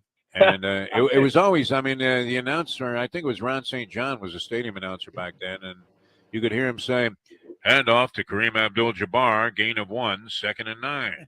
Hand off to Kareem Abdul-Jabbar, gain of 1, 3rd and 8. Did he ever talk about that? No, he's never really talked about that, Defo. But you're right. I think they did have that on loop at whatever the stadium was called at that time. It was 1 yard every time. And it was a generous 1 yard they were giving him statistically. Enjoy your trip to work with lots of laughs thanks to Defo and Lubie. Now on the Defo Show. Welcome back to the show. Once again, everybody, on a Peel Yourself Off the Mat Monday, the Defo Show. Jeff DeForest, one Mike Lubie Lubitz, and we welcome in the handsome one himself, who once again was all over the Dolphin coverage yesterday, all platforms and formats, welcoming John Congemi, as we're happy to do. Brought to you by Jimmy Johnson's Big Chill, mile marker 104, Overseas Highway in Key Largo. John, you're looking good. How are you, my friend? Doing great, guys. Celebrating another Dolphins victory, which seems to be coming in runs. We had 3 in the beginning and now 4 in a row for the Dolphins, and everybody looking up at Miami in the AFC East, which is a nice feeling to wake up to on a Monday morning. Yeah, how sweet. I don't know if you were watching this because you're probably involved in Dolphin analysis on CBS 4 here locally in town. But when we saw Josh Allen fumble that football, it was, my God. I mean, what a freaky ending to a ball game. I know it always seems like the latest one when you have like a bizarre, ending in a series of events that occur where you're thinking this is impossible to sequence. And you say, wow, that was the most exciting thing I've seen. But I don't know. Have you seen a finish like that? It was up where Minnesota is coming back and closing. There was a point in the game. I'm laying 7 with Buffalo in my bookmaking venture. And there was a point there, I guess it was late in the third quarter, where it looks like they were going to score a touchdown easily and ice the game against the spread. And then they end up losing, especially after holding on at the 1 foot line. I don't know. I mean, how often has that happened? I would imagine it has to be the ultimate of rarity where a team fumbles in that spot and then comes back, ties the game, sends it to OT. Yeah, Incredible finish. sometimes you see it more when you're going to quarterback sneak going into the end zone. Say you're in shotgun and you rush up to the line of scrimmage, you go under center, and all of a sudden you get a bad snap, but you're able to get on top of it. Coming out of your own end, most times it's a little bit easier because you're already under center. But those snaps are really different than a regular snap because you're actually just sitting there knowing you're not going to pull away from the center and try to make a play, right? You're not dropping back. You're not going to hand off. You're just trying to get the football and push yourself ahead. And sometimes, that center quarterback exchange, for whatever reason, whether it's pressure on the center with three guys that are, really close to that A gap, or the quarterback trying to rush ahead to make sure he gets out of the end zone, you lose handle of the football. And sometimes that's a difficult thing to do, especially on a cold.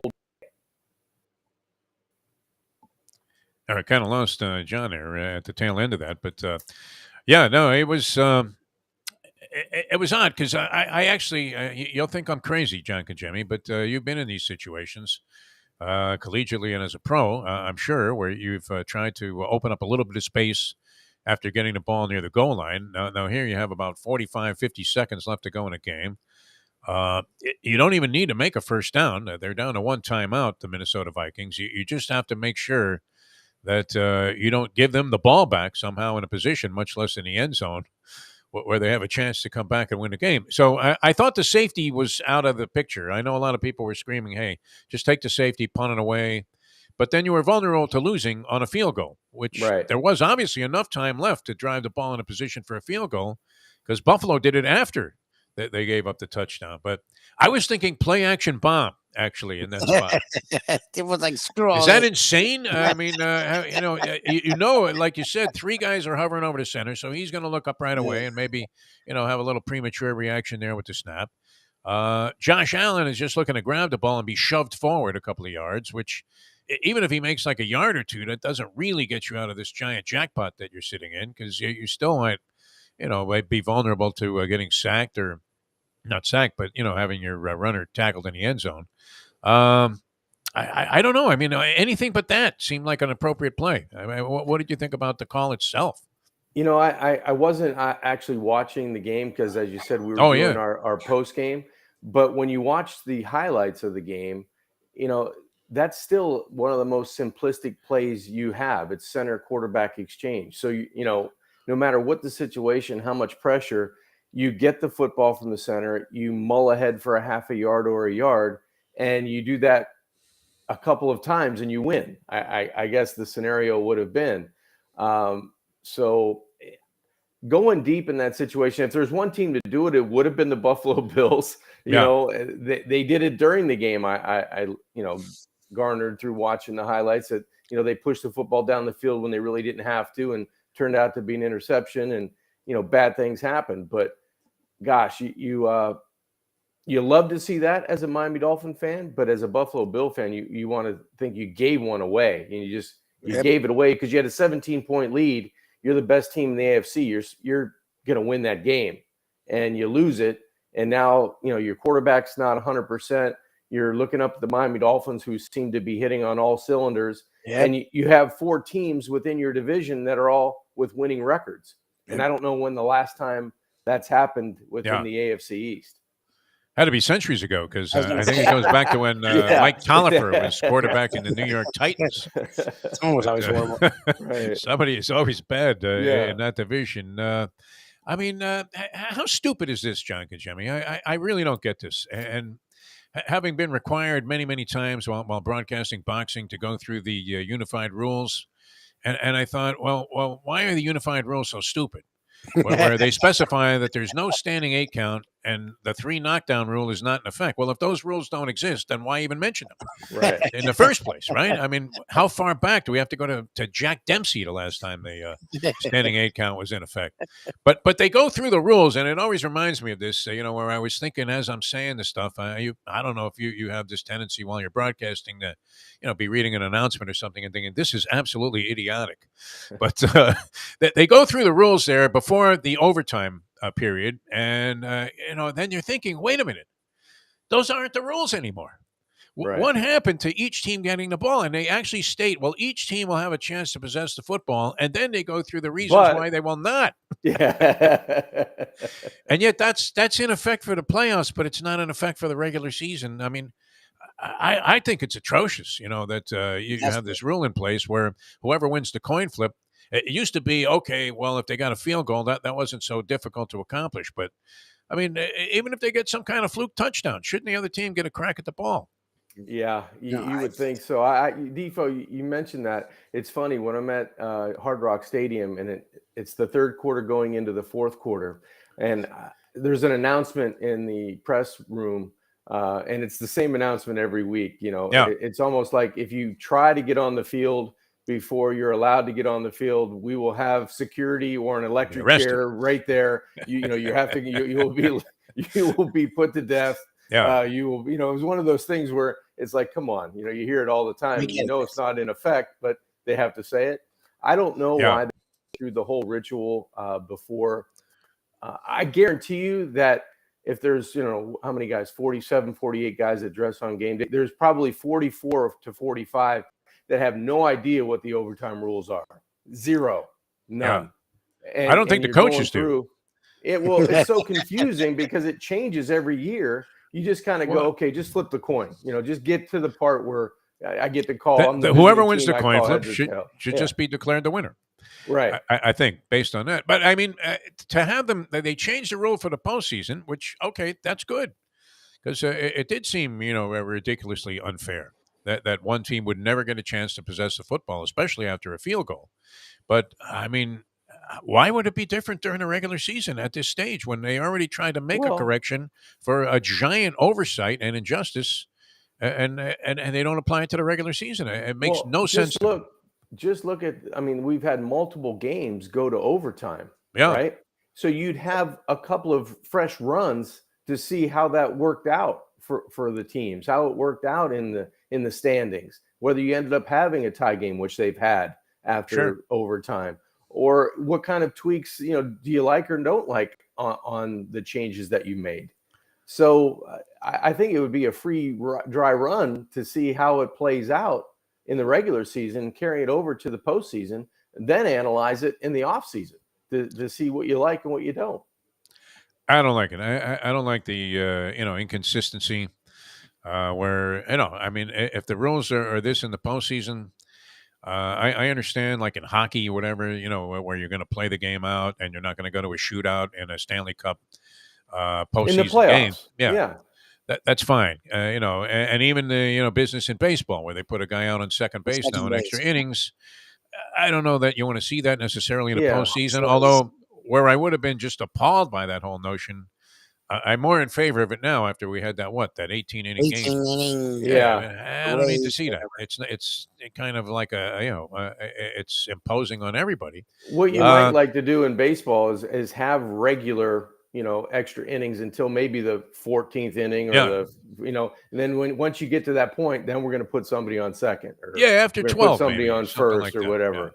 Yeah. Maybe you modify it a little bit, but the business of not having a chance to get the football, I'm living and dying on a couple of these games, John, and especially with point spread considerations and things of that nature. And you don't want to get beaten by a touchdown without having a chance to get your hands on the football. It just seems like an atrocity, just like the not as bad as the field goal thing was, but nonetheless, if you're going to solve a problem, holy Joe Biden, let's go out there and solve this thing once and for all. All right, we've been crowing about the Dolphins all day. One of the things that you absolutely have to love about it, we saw more balance on offense yesterday than we've seen, maybe in forever with this team. Tua's enjoying himself. He's having a ball. McDaniels philosophies seem to be working out brilliantly. They're running the football. They now have a tandem of running backs. I don't know that they're the best tandem in football, but I mean, They're the look fastest. at what they're doing. They could Yeah. be the fastest. They're fun. Wow. They're fun. All right. And we know that offensive lines, as bad as they may be, as maligned as they may be, when they get a chance to block and open up the running game, all of a sudden it seems like a panacea for success in blocking for the pass. And, you have a patchwork offensive line going from patchwork to being celebrated as doing a really good job. I don't know that I've seen a Dolphin offense in sync like this since Danny Boy. I mean, 20 years. Early 90s. What do you think? Is that a fair statement? I think it is. I mean, there was a couple years where you could pick out and go, "Wow, the offense was pretty good." It's getting there, right? The Pennington year was okay. But not having the blend of run and pass, as you said, Defo. I think that no matter who you play, you have to play the teams on your schedule. And the Dolphins, we said this at the beginning of the year, they were going to start to make hay once they passed, the midway point of the season, where they had some teams that were going to be poor. They weren't going to be, they weren't going to have winning records. And that's what happened. You hit Detroit, you hit Chicago, you hit Cleveland, you get one more in Houston after the bye week. You add those teams up right now, they have 10 wins. You put Houston in there, they have a total of 11 wins together, those 4 teams. So you would think the Dolphins should take advantage of that. The one thing that I didn't see coming was that Miami was going to be this good. Yeah. I didn't think they would be this explosive. I didn't think one person in Tyreek Hill was going to make this team that explosive. Well, he carried this team early in the year, but now it's starting to get balanced out a little bit because the offensive line and the defensive lines are starting to dominate. And I really think that's been the juggernaut to this offense. Tua's getting rid of the football on time and on target, but he hasn't been touched. His uniform was dead white yesterday. Yes. He didn't touch the ground. Yeah. And those running backs. Wow, they run hard and they're fast. There were huge holes. Cracks on the sides, by the tackles and the ends. They were flying. They were at top speed, in their second or third step, and they were into the secondary to that second level before Cleveland could even put a hand on him. I think Mostert ran 21 yards for a touchdown. Yeah. No one touched him. Never touched. He skipped into the end zone. Yeah, he looked like Deion Sanders going in. It was amazing. Was fun. I mean, that was fun to watch as a Miami Dolphins fan. So you have to give a lot of credit to Mike McDaniel and what he's doing in terms of putting people in positions to make plays and putting this team in position to make it look effortless, because it has looked pretty seamless on offense. I mean, they're scoring. They're not punting. They didn't punt yesterday. Not once. And maybe against the Bears and Detroit, maybe once or twice, they were scoring. They're scoring points. And that's fun to watch. And defensively, you get after the quarterback. Jacoby Brissett comes back to South Florida. You sack him 3 times. I don't think Cleveland scores in that first half had it not been for the opening kickoff that gets the ball close to the 50-yard line. The defense was fairly dominant as well. And, that was just it's been a team effort over the last couple of weeks. The offense has carried this team in certain weeks. The defense early, had their moments to shine, but now it's starting to be complimentary football. And if we can kick some extra points, we might be dangerous. Well, that's the only downfall is their kicking game. And I have confidence in Jason Sanders. I say that in jest because I watch him in practice. The kid's phenomenal. I think he's got the right mindset to do it. I just think that he needs something good to happen to him where, it's before halftime and you got a 48-yarder. He needs to go nail it, jog into the locker room, have some confidence about it, and he'll be set for the remainder of the season. Well, what's interesting, and you said it, is look, if you're watching Dolphin games, they have been sort of scary the last few weeks. The Lions were able to do whatever they wanted for about 2.5, 3 quarters. The Bears, Justin Fields, did whatever he wanted the entire game. And yesterday it started out that way. And Jacoby Brissett, who we know well, that first quarter and a half was not fun. They moved the ball well. They didn't score, but they moved the ball well. But then it was like Bradley Chubb said, all right, I'm here. And from near the end of the second quarter on, it was a party. Like I was in awe of their offensive line and their offense, but we've seen a lot of that so far. We've seen glimpses. We haven't seen the defense look like that at all this year. The defense, Xavier Howard getting annihilated, Javon Holland sort of coming back to the pack. The linebackers looking lost. The defensive line doing nothing. Agba was out yesterday, and you wouldn't even know. Like Ingram, Phillips, Chubb. It was like a party at the quarterback from that middle third quarter on. They had one nice drive, and outside of that, they just shut them down. And it was like, okay, if the defense can look like this, like, well, this team could be very interesting because you're watching the Chargers sort of Broncos the Ravens. Yeah. Like, no one's scared. Even the Bills are having the struggles, and the Dolphins are just getting better and better and better. I'm trying to reserve my confidence and my hope, but you watch that team, man, and it's not just fun on offense. They're fun, and they're having fun, and that's something we haven't seen on both sides of the ball in my entire life. Like, I guess as Zach Thomas, Jason Taylor years, they had fun, but their offenses were dreadful. So, like, you'd go and hold a team to 7, and you'd lose 10 to 7. 13, 13-10 or something, like, or you'd lose 7-6 or whatever, like. I'm not only hopeful, I'm just watching this team and I don't have to stress. And it's such a weird feeling to watch this team just feed off of each other. And you said complementary football, not just the passing and running game, but the defense and the offense in a way that I thought we'd get there in year 2 or 3. I didn't think we'd be there halfway through year 1. Well, they made a lot of moves to get there in year 1. I mean, this team, when you go out and get Tyreek Hill and you go out and get Bradley Chubb, and now you get a Jeff Wilson who looks like a premier back,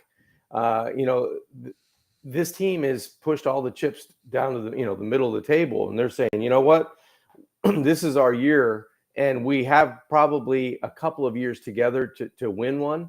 Let's do it now, and let's try to keep this thing together. Because to your point, Lubie, not only was the pressure from the edge on Bradley Chubb coming off the edge, and Phillips coming, and Wilkins coming from the middle, and Sealer, forcing a fumble, they had some devastating hits behind the line of scrimmage. Landon Roberts decked Chubb early in the game for a couple yards loss, and actually Jerome Baker had one too. So it's been a little bit of everybody. And you see, once the defensive line starts to creep in and dominate a little bit more, the defensive backs are getting better because the time and coverage. The cornerbacks have been such a struggle between Kohu and Bethel. I'm like, who's Byron Jones? Like, Bethel was everywhere yesterday, and I haven't even heard of that dude. Yeah, you know what? I had to look on my flip card. I'm like, 20. Who's 20? I have no idea, and he made a couple plays there in the second half. You're like, all right, Bethel, it's Bethel. Good job. But Byron Jones, I don't know. Right now, I don't know, and I don't really care if he comes back, to be honest with you, because if he does, it'll strengthen the team. If not, this nucleus of young guys seem to have it under control. So the only kryptonite I can see for this team is traveling to the cold weather and seeing how Tua handles the football and handles the passing game, and they handle kind of just playing that way. They have only 2 opportunities before the postseason, in Buffalo and in New England.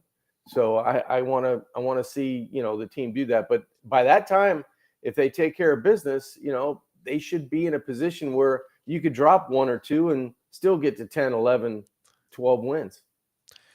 How are you feeling about our 8 and a hook, John? I know we had remember I changed, Defo. lengthy discussions on that. I was not on board early in the year. I know. You were skeptical. Well, maybe that was preseason. I can't remember, but I did change before the regular season. You did, but it looks good, and that's the problem. It looks too good. I mean, no, you would have to think you were cinched to go 2-5 the rest of the way. I'm not going to mush this for you, Defo. I'm not going to say a word. Yeah, I mean, I don't want to feel too good about it, but I'm doing the math. It's 2-5, and then that air of invincibility that some of those teams you mentioned, late season games on the road against New England and Buffalo. Well, both of them don't have that.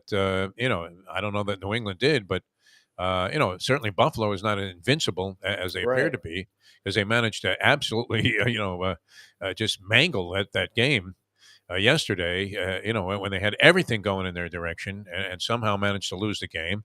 And there was some talk. I don't know how much you could really read into this, but where Stephon Diggs was saying, we don't know how to finish games anymore and all of this, which they've lost 2 in a row in kind of ugly fashion.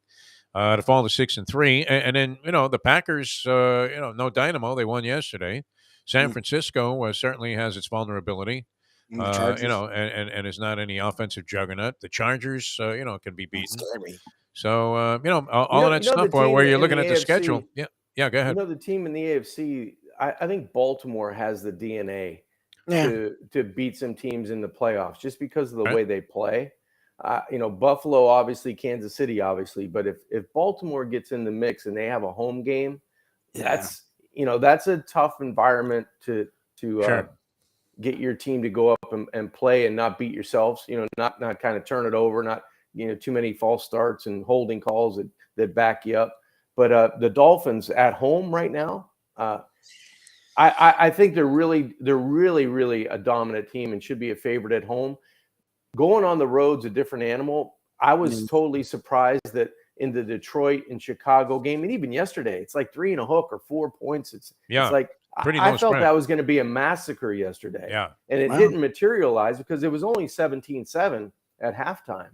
But in those other 2 games on the road, I just thought it was going to play out a lot more like yesterday, where the Dolphins would pull away in the second half and get that 2 touchdown, 17-point spread and win easily. And it didn't happen. But they kept playing. That was good to see. They kept playing, they kept competing, and kept making plays that demoralized Chicago and demoralized Detroit. Well, such a thin margin, too. I mean, we're seeing this. You talk about parity in the NFL. I mean, even teams with lousy records are a threat. It seems like many games you get, the so-called Howard Cosell ebb and flow back and forth, and then ultimately they're decided, sometimes, unfortunately, on a very bad call, which, even in Buffalo, I mean, how did they let that call stand? Where, I don't know that it was they didn't get a chance to replay it for some reason, where, you probably didn't see this either, but guy makes a catch, he bobbles the ball clearly out of bounds? before. Yeah, and that's what put them in field goal range so they could tie the game in regulation. Now they ended up, the right team ended up, winning, if you wanted to consider that call so atrocious that it would have affected the outcome of the game. But, I mean, all of these games, even when the Dolphins were kind of meandering against some of the teams that you suggested, they were still winning. They were coming up with a winning formula, and that's really a giant key in the National Football League. Do. Yeah, good teams find a way to win those games. And, you're down, what was it? They were down twice. I think it was either 17 or 21 points to Baltimore, and you feel like they're never going to dig out of this one. And they find a way to dig out and win the game. That was absolutely some comeback. All right, we want to get into some of the college football happenings over the weekend with John Congemi, and I'm feeling pretty comfortable about the 8 and a hook, the over. And it's rare that we make a recommendation before the season starts. It turns out to come to fruition. We have 7 games left. We just need 2 wins. I hope. Yeah, I mean, if we lose this one, John, there is no God. That's all. Just forget it. I'm heading for Atlantic City today. I'm going to play this Monday night game. I feel compelled to play the Commanders because they're getting 11 points. And what is Philadelphia due to throw in? Not necessarily a stinker, but they've been playing some closer games, as of late. So we'll see what happens. I don't know. The road to being undefeated for Philly looks kind of doable. Yes. Dallas is gonna find a way to Dallas. I mean, they had that game yesterday. Their game was in the bag. Yeah. Lambeau. Mike McCarthy shaking hands on the sidelines, and you're going, "Oh no, they're too happy." Aaron Rodgers would love to come back in this one, and he found a way to do it. Does Rodgers just hate Matt LaFleur? Ever since that bogus move that he made in the I think there's a little bit bitter pill in there. Yeah, I think it. Wow. There's no medication to get that out. I don't think so. He comes over after there were like a few seconds left in it, like 35, 40 seconds left in regulation, and I mean, you could tell that he was just absolutely livid about another Matt LaFleur call, and. It didn't work, and of course they ended up in overtime, but they did prevail there. All right, Jimmy Johnson's Big Chill. John, great place. I know we're heading down there. Jimmy just had the thing, I think, at the book fair with Dave Hyde selling swagger, and what a tremendous place. I believe these next few days are going to be gorgeous. So yeah, it's a little bit of an off time, preseason, so to speak, where before all of the tourists hit town and the Keys. This would be a great time to get down to Jimmy Johnson's Big Chill. Yeah, really. This week, next week, at any time really of the year, but especially now because the weather's changing a little bit, and you go outside, you're not spritzing all over everybody. You have a drink at the pool, and just order anything you want. The sports bar has been crazy. I've had my friends go down there and report back to me. They've had a great time. Family members have gone down and said the place is just hopping, and you get live music on the weekends. It's just a great place to enjoy yourself. Either if you're going to Key West and you want to stop off, or your destination is Jimmy Johnson's Big Chill, you know what you're in store for. You're in store for first-class service, great bayside views, and awesome food and drink. So when you get a chance, that's the place to be in Key Largo, Jimmy Johnson's Big Chill. No doubt, man. I mean, people used to go out of their way to stop in, and I'm sure it's a fine establishment. Eat those greasy bowling balls they call conch fritters at Alabama Jack's. Get ripped off on a couple of Coors Lights, and have to navigate your way through a bunch of angry bikers. But no, Jimmy Johnson's Big Chill is for everybody, and you have fine dining and casual dining, whatever it is that your fancy is, you can have it at Jimmy Johnson's Big Chill. I would imagine that'll become the go-to destination for anybody. Exiting or entering, about to go on that little stretch there leading up to Florida City. I'm coming out of Florida City. My car, as if driven by magnetic force field, will be making a right into Jimmy Johnson's Big Chill. So great spot. All right, a lot of interesting happenings on the college football gridiron as well. Sir. Your Pittsburgh Panther team is getting good. Not bad. Two picks, back-to-back picks. The first two plays of the game, it's 14-0. And I think it was 15 seconds were gone in the game over Virginia last week. I know they had sustained a couple of losses earlier in the year, but how about FSU? FSU's rolling, man. Don't get Lubie started on that, man. That was my alma mater there. They trounced. We're supposed to have an interview later on with Larry Zonka on our podcast, and actually, I don't even want to bring up this week. I don't know if he follows Syracuse football anymore. Zonk, what do you think? I'm sure he does. He does. Yeah. That was ugly, man. I mean, the pasting at the hands of Pittsburgh. Both of you guys, just why don't you just give me a black eye, one on the right, one on the left. It's ugliness, man. All right, we'll come back with a lot more with John Congemi as we have the Pigskin Playbook working today here on a Defo Show on a Peel Yourself Off the Mat Monday. Back with more with John in a moment. Now that it's 8:36. Ponies in Style at Champions, the outstanding simulcasting room at beautiful Hialeah Park. Yes, the grand old lady of thoroughbred racing has never been more vibrant, and you can wager on the races from the top tracks around the country while enjoying a cocktail at the Brass Rail Bar or any of the fine food served throughout the facility. If poker is your game, you're covered in Style, and you can play all your favorite Vegas-style games, including blackjack, craps, and roulette in Hialeah Park's sizzling hot casino.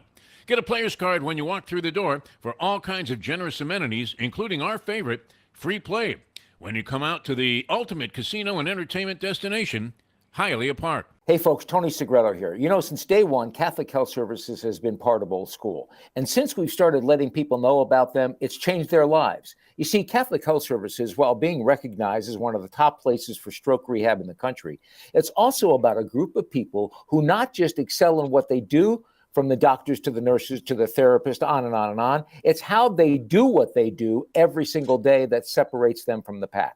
They do it with a passion, unmatched, and the inclusion of family in every step of the process. Trust me when I tell you this. If you want the best, unmatched rehab with a special group of skilled, caring people, there is truly only one place, and that one place is Catholic Health Services. These days, we're all looking for comfort anywhere we can find it. Thank goodness for Landlubbers Raw Bar and Grill in the Plantation location, because they are making sure you are as comfortable as possible. First of all, they're not only open for delivery and pickup. All you have to do is go to landlubbersbarandgrill.com for both pickup and free delivery. Their hours have changed a little bit. Monday through Thursday from 3:30 to 10, and Friday, Saturday, and Sunday from 11:30 to 10. You're going to have the best wings in the world. You're going to have a great burger. You're going to have their amazing soups. Again, Landlubbers, Raw Bar, and Grill. It's nice and easy. Just go to landlubbersbarandgrill.com for both your pickup and free delivery. Thank goodness for Landlubbers for making you always feel right at home. Jimmy Johnson joins us here on the program, along with John Congemi, and it's State Line Dolphins, of course. Leslie Visser, the lovely and talented one. Did you trademark that expression, by the way? The How About Them Cowboys, I should have. Oh, you did. I'm not a businessman, as Larry Calvino will know. Jerry Jones is a businessman. Now, Jerry Jones is the smartest businessman that I've ever been around. He knows how to make money, and he works at it night and day. He trademarked my How About Them Cowboys. He trademarked it. Of course. I don't get a penny off those shirts. Not one penny. The best way to kick off your day is with Defo plus Lubie. We now return to the Defo Show. Welcome back to the show. Peel yourself off the mat Monday here on the Defo Show. Jeff DeForest, Mike Lubie Lubitz, and we always love having John Congemi with the Pigskin Playbook. Brought to you by Jimmy Johnson's Big Chill, mile marker 104, the Overseas Highway in Key Largo. This was a little bit baffling for me. I was involved in a lot of programming, with the Miami Dolphins over the years on radio and TV, like you are now, John Congemi. And I always call this period of time the anatomy of a bye week. Because, it's like the 2 weeks before the Super Bowl where all of a sudden you have 40 guys and they're all writing stories about Dwight Freeney's ankle and whether or not he's going to be able to play in the game. Yeah. Now, how do you handle the anatomy of a bye week where you're going to be doing all of the regular shows, right, next week, or do they suspend that? Well, we will do a Dolphins Weekly Live, but no, obviously, fifth quarter because the game doesn't exist, but we will do a pregame show. Okay, a pregame for no game. Oh, it'll be a pregame kind of the analysis of what's gone, on the first half of the season and looking forward to the second half. All right, good. I mean, at least you guys have a theme, because I used to struggle with that sometimes. It was like, what are you going to say, right? Yeah, and the old joke was, and it doesn't apply anymore, that the Dolphins would be underdogs in the bye week. Which I'm glad we can skip, just skim right over that. All right, college football. We had him at 3 losses, John. I mean, there's a curse, I know, when dealing with Alabama. Are you as concerned as we are that they somehow weasel their way back into the title picture with 2 losses? Or is that impossible at this point? I think it's not going to happen. I mean, okay, LSU has beaten them. The only way I don't see how it happens, really. I can't come up with a scenario. I think Nick would be the only reason. I was listening to someone lay out a scenario, but it was so kind of out there that I disregarded it. Now, you're right. If there's any team that it would happen to the Crimson Tide with Nick Saban, just because of the pedigree that they are and what they have and what they've done. But I just don't see it. I think you've got Georgia and LSU in the SEC championship. Yes, that's already locked in. I think is it Clemson and North Carolina in the ACC? I think that's pretty much. I think the wild card team, you're going to have Ohio State and Michigan. Whoever wins that game against somebody, they're going to pound in the Big Ten championship. And then the only wild card is really TCU. Oregon got beat, over the weekend. Right. USC, maybe. They're on the fringe as well. So I just see the Horned Frogs. They run the table and see where the chips fall after that. But, it always depends on the SEC, really. I mean, if you have a close game where Tennessee wins on the last drive, how do you keep out a one-loss Georgia team that has been number one-ish all year? They dropped to 4 if they would lose in the championship. LSU's in. Another conference champion is probably going to get in. And then whether it's Big 12 or Pac-12 or however you want to do that one.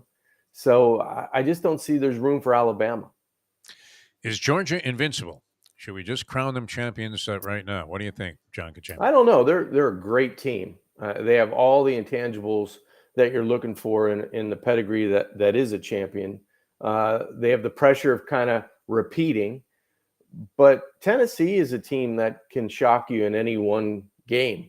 I don't think they will, but I think they have the talent and the ability because of the way they play on offense. They have a quarterback that can escape. They have a quarterback that can extend plays. And when you're playing against an aggressive style of defense, he's proven during the year he can stand in the pocket and throw it against good teams, or he can escape against good teams and continue to make plays down the field, either with his arm or his leg. So depending on how how the Tennessee offense plays, and especially Hooker, the quarterback. If he has one of those days where he's unstoppable and he's doing things that you've seen him, those traits carry over to that championship game, it could get into the fourth quarter against Georgia. I think Georgia's the better team, but it's always close when you have that intangible at quarterback. Bobby Knight, he checked out, didn't he, Bobby Knight, a while back? Yeah. Rolling over in his grave, man, looking at Ohio State, Indiana. I mean, Ohio State puts up a basketball number on Indiana in that game. And you mentioned Ohio State, Michigan. Obviously, everybody looking forward to that one, John Congemi. What do you see there? Michigan also was in against the Patsy there and, managed to take care of business without too much, being imperiled in the game at any time. So what do you make of Ohio State and Michigan? When I don't know, I grew up watching Ohio State, Michigan, and I always rooted for the home team. Whoever was at home seemed like that they were going to win. They have a better chance at winning. It was one of those games where teams were always fairly even. I can't remember who has home field advantage this year, but whoever does, I don't know why I want to say Ohio State. I don't know why. It's going to be at least a 6 or 7 point favorite. I think it's worth 3. Oh yeah, wow. I don't know if it'll be that much, but if it's Ohio State, I think it'd be more than if Michigan were. Yeah, it's at Ohio State. Oof. So I would think it would be more than just a field goal. I think it'd be between a field goal and a touchdown for Ohio State. All right, and obviously that's going to be a big decision maker and a huge factor in who goes on and plays in the national championship round. All right, I did watch the Hurricane game. I managed to catch that, and I was much more impressed. I don't know what they did since the previous week when again we're incurring an embarrassing loss, but they look like they kind of put things back together a little bit. What did you think of this true freshman quarterback? Well, I think he has definitely the size and the arm strength to play quarterback. I watched him now for a couple weeks. He looked much better this week, looked much more comfortable. Yeah. I just don't I don't know. When you watch certain teams, you go, yeah, that team has all the ingredients it looks like you need. Miami's like hit or miss.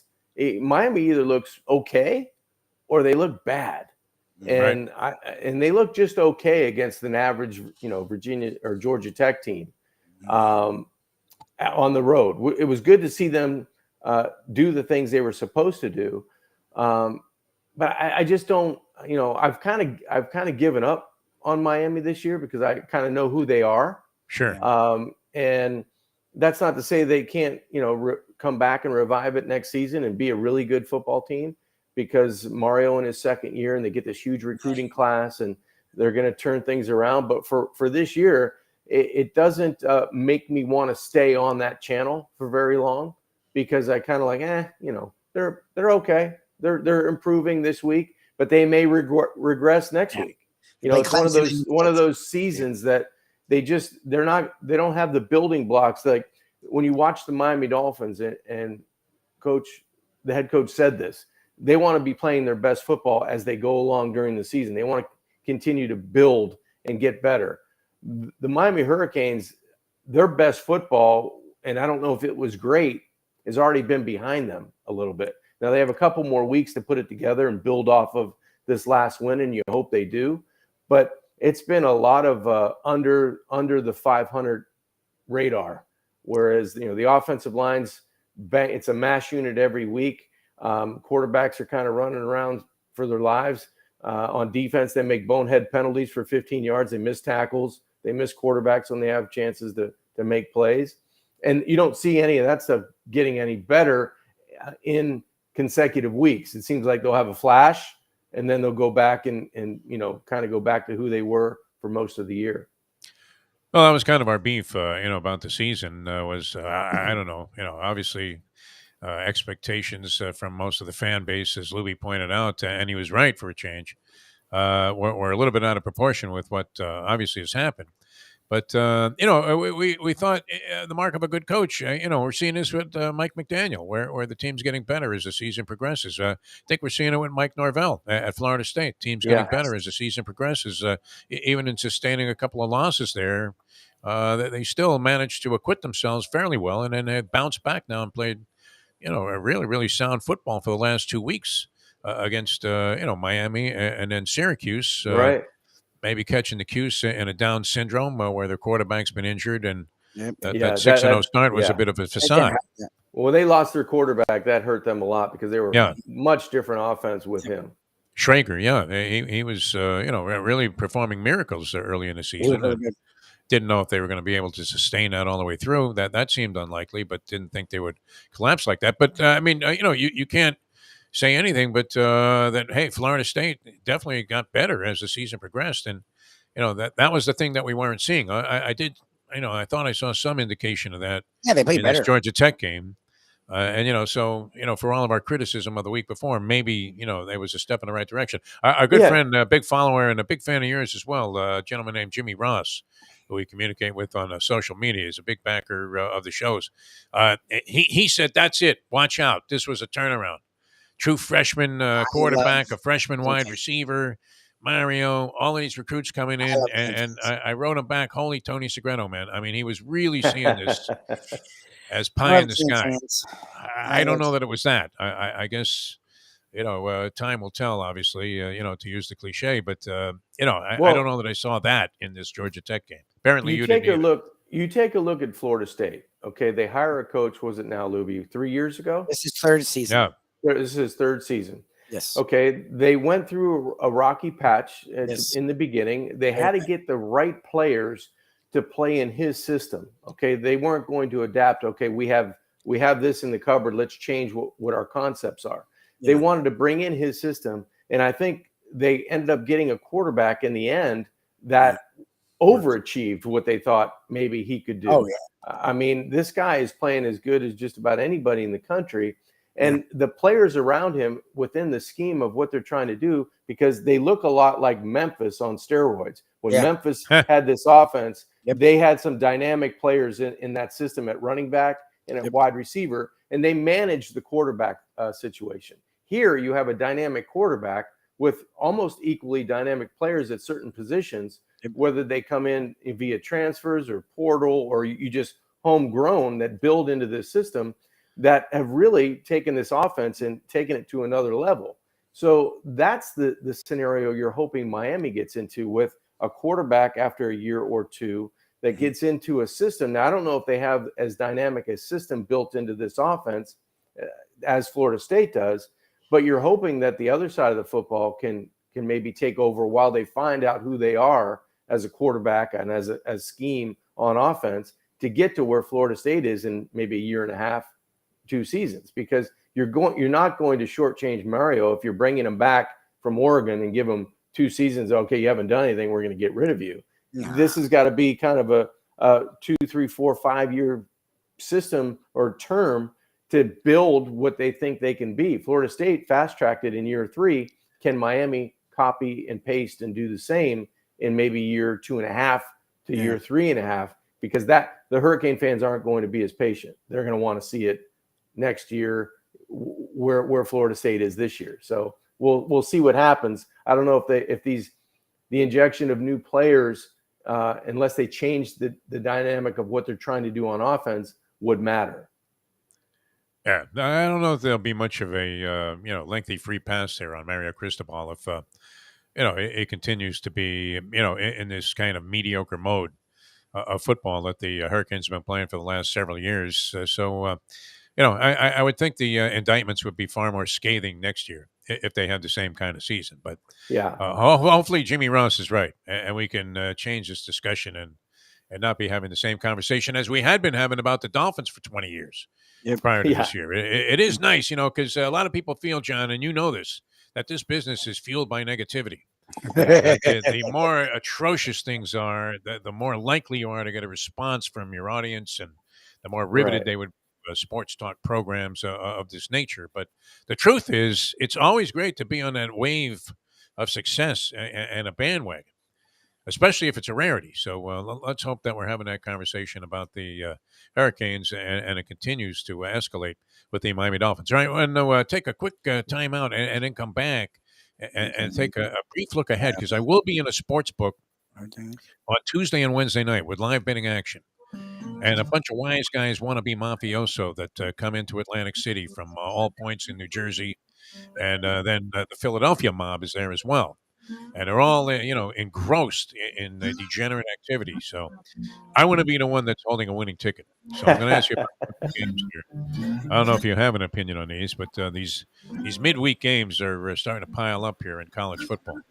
I'm thinking a parlay, and if I win Tuesday night, I go right into Wednesday with another 3-team college football parlay. Plus, you have the pro card coming up. So we'll come back and talk about that with John Congemi in a moment. Now that. Do the Commanders have a chance getting 11? It's 8:54.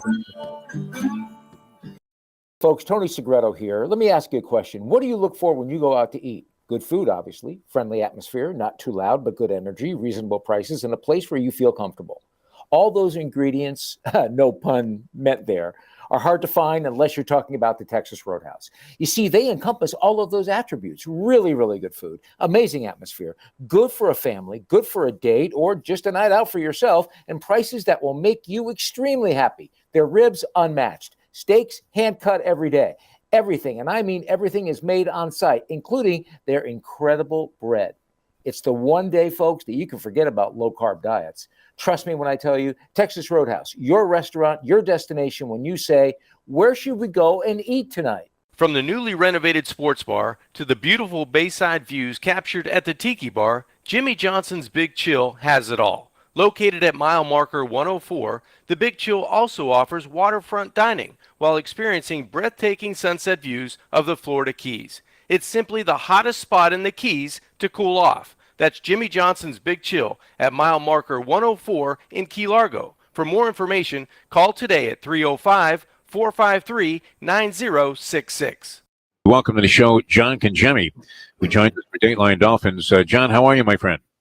Defo, I'm doing well, and that's not the only thing that's going to reach a new height. I'll be at about 220, 225 after this football season if we visit too much. Because the food's outstanding down at Jimmy Johnson's Big Chill. Grab a bagel and a schmear, plus some Defo and Lubie. Welcome back to the Defo Show. All right, welcome back to the show. A few minutes to go here. It always flies by when we're talking football with John Congemi, the Pigskin Playbook, brought to you by Jimmy Johnson's Big Chill, mile marker 104, the Overseas Highway in Key Largo. That's Mike Lubie Lubitz. I'm Jeff DeForest. The good-looking kid is John Congemi at the bottom of your screen here. All right, I'm looking forward to, tonight's game. What do you think? Would you take 11 points? You don't have to get involved, obviously. This is, and that's why I like this. This is an unbiased and uninfluenced opinion, because you don't need the money, A, and then B, you're probably not going to have cash on this game. But I don't know that I can sit there in all self-respect in a live, sports book where they do have a window right there to your left where you can bet your brains out. And everybody's in action. So it's kind of fun to watch the game under those circumstances. It's like, being in any sports book in a Vegas casino, maybe even like a mini version of Super Bowl Sunday. So would you trust it? I mean, are there rivalries left? I mean, look, the Commanders, by all rights, should hate the Philadelphia Eagles and want to do anything to damage their season. Do they have the goods to be within 11? We're talking the proverbial two-score game. What do you think? I don't know. I think Philadelphia's played some closer games over the past couple of weeks. I would say they should. The Commanders should be able to keep it within 11, but I like Philly here tonight. I just like laying Philly 11 points. All right. Yeah. But now one of my best friends, God rest his soul, he's not with us anymore. He said, I'm like 1-800 go the other way. So you may want to go with Washington here. That would be the only reason to bet Washington. Philly. I like Philly. Okay. You would have to think that Philadelphia would be an overwhelming favorite in this game, certainly on a money line. But, I mean, you have to figure also that all of these guys in the book there are going to be rooting for the Philadelphia Eagles, no? That there would be no steam in the Atlantic City area, New Jersey area, for the Commanders, who they probably despise. Philly area, right? And you're an hour from Philly. I don't know what their betting situation is there, sports betting wise, but I would think, you're going to see some of these Philadelphians venture over to AC just to, be part of the, degenerate party that goes on, which would be great. Yeah, I don't know. I don't know what to do with that one. I'm probably going to go with the Commanders. Yeah. But, it's always disappointing and deflating when you're down 21-0 in the first quarter and you're only getting 11 points and you see that the game's already out of hand. So that will leave me probably stuck about 400 between all of the degenerate activity that I'll be involved in casino-wise.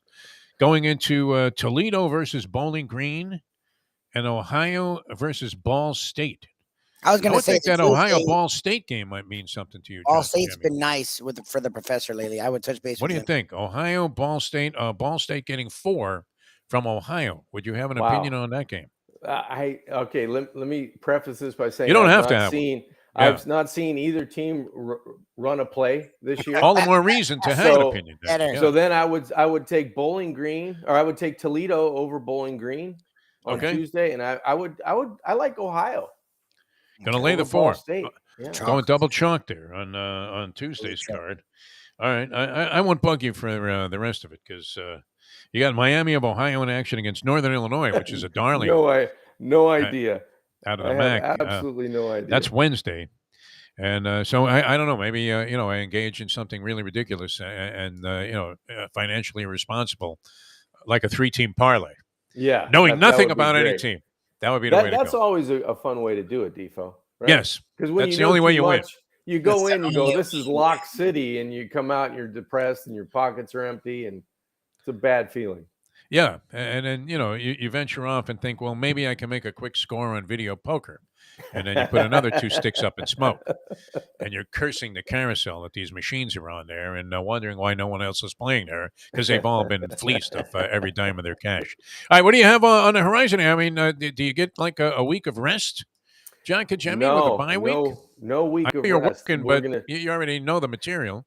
Yeah, we're going to just do a show, Dolphins Weekly Live Sunday morning, Nice. 11:30. So we'll do that on CBS 4, and then look forward to the Dolphins heading out to practice in a home game against the Texans, and then out west. I think that's where the season starts.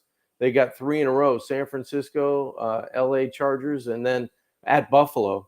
So they got 3 away games right there that they're going to have to, find a way to play as well as they have throughout the season. And if they do, they'll come away with a couple of victories. I don't know if they'll sweep, but they should.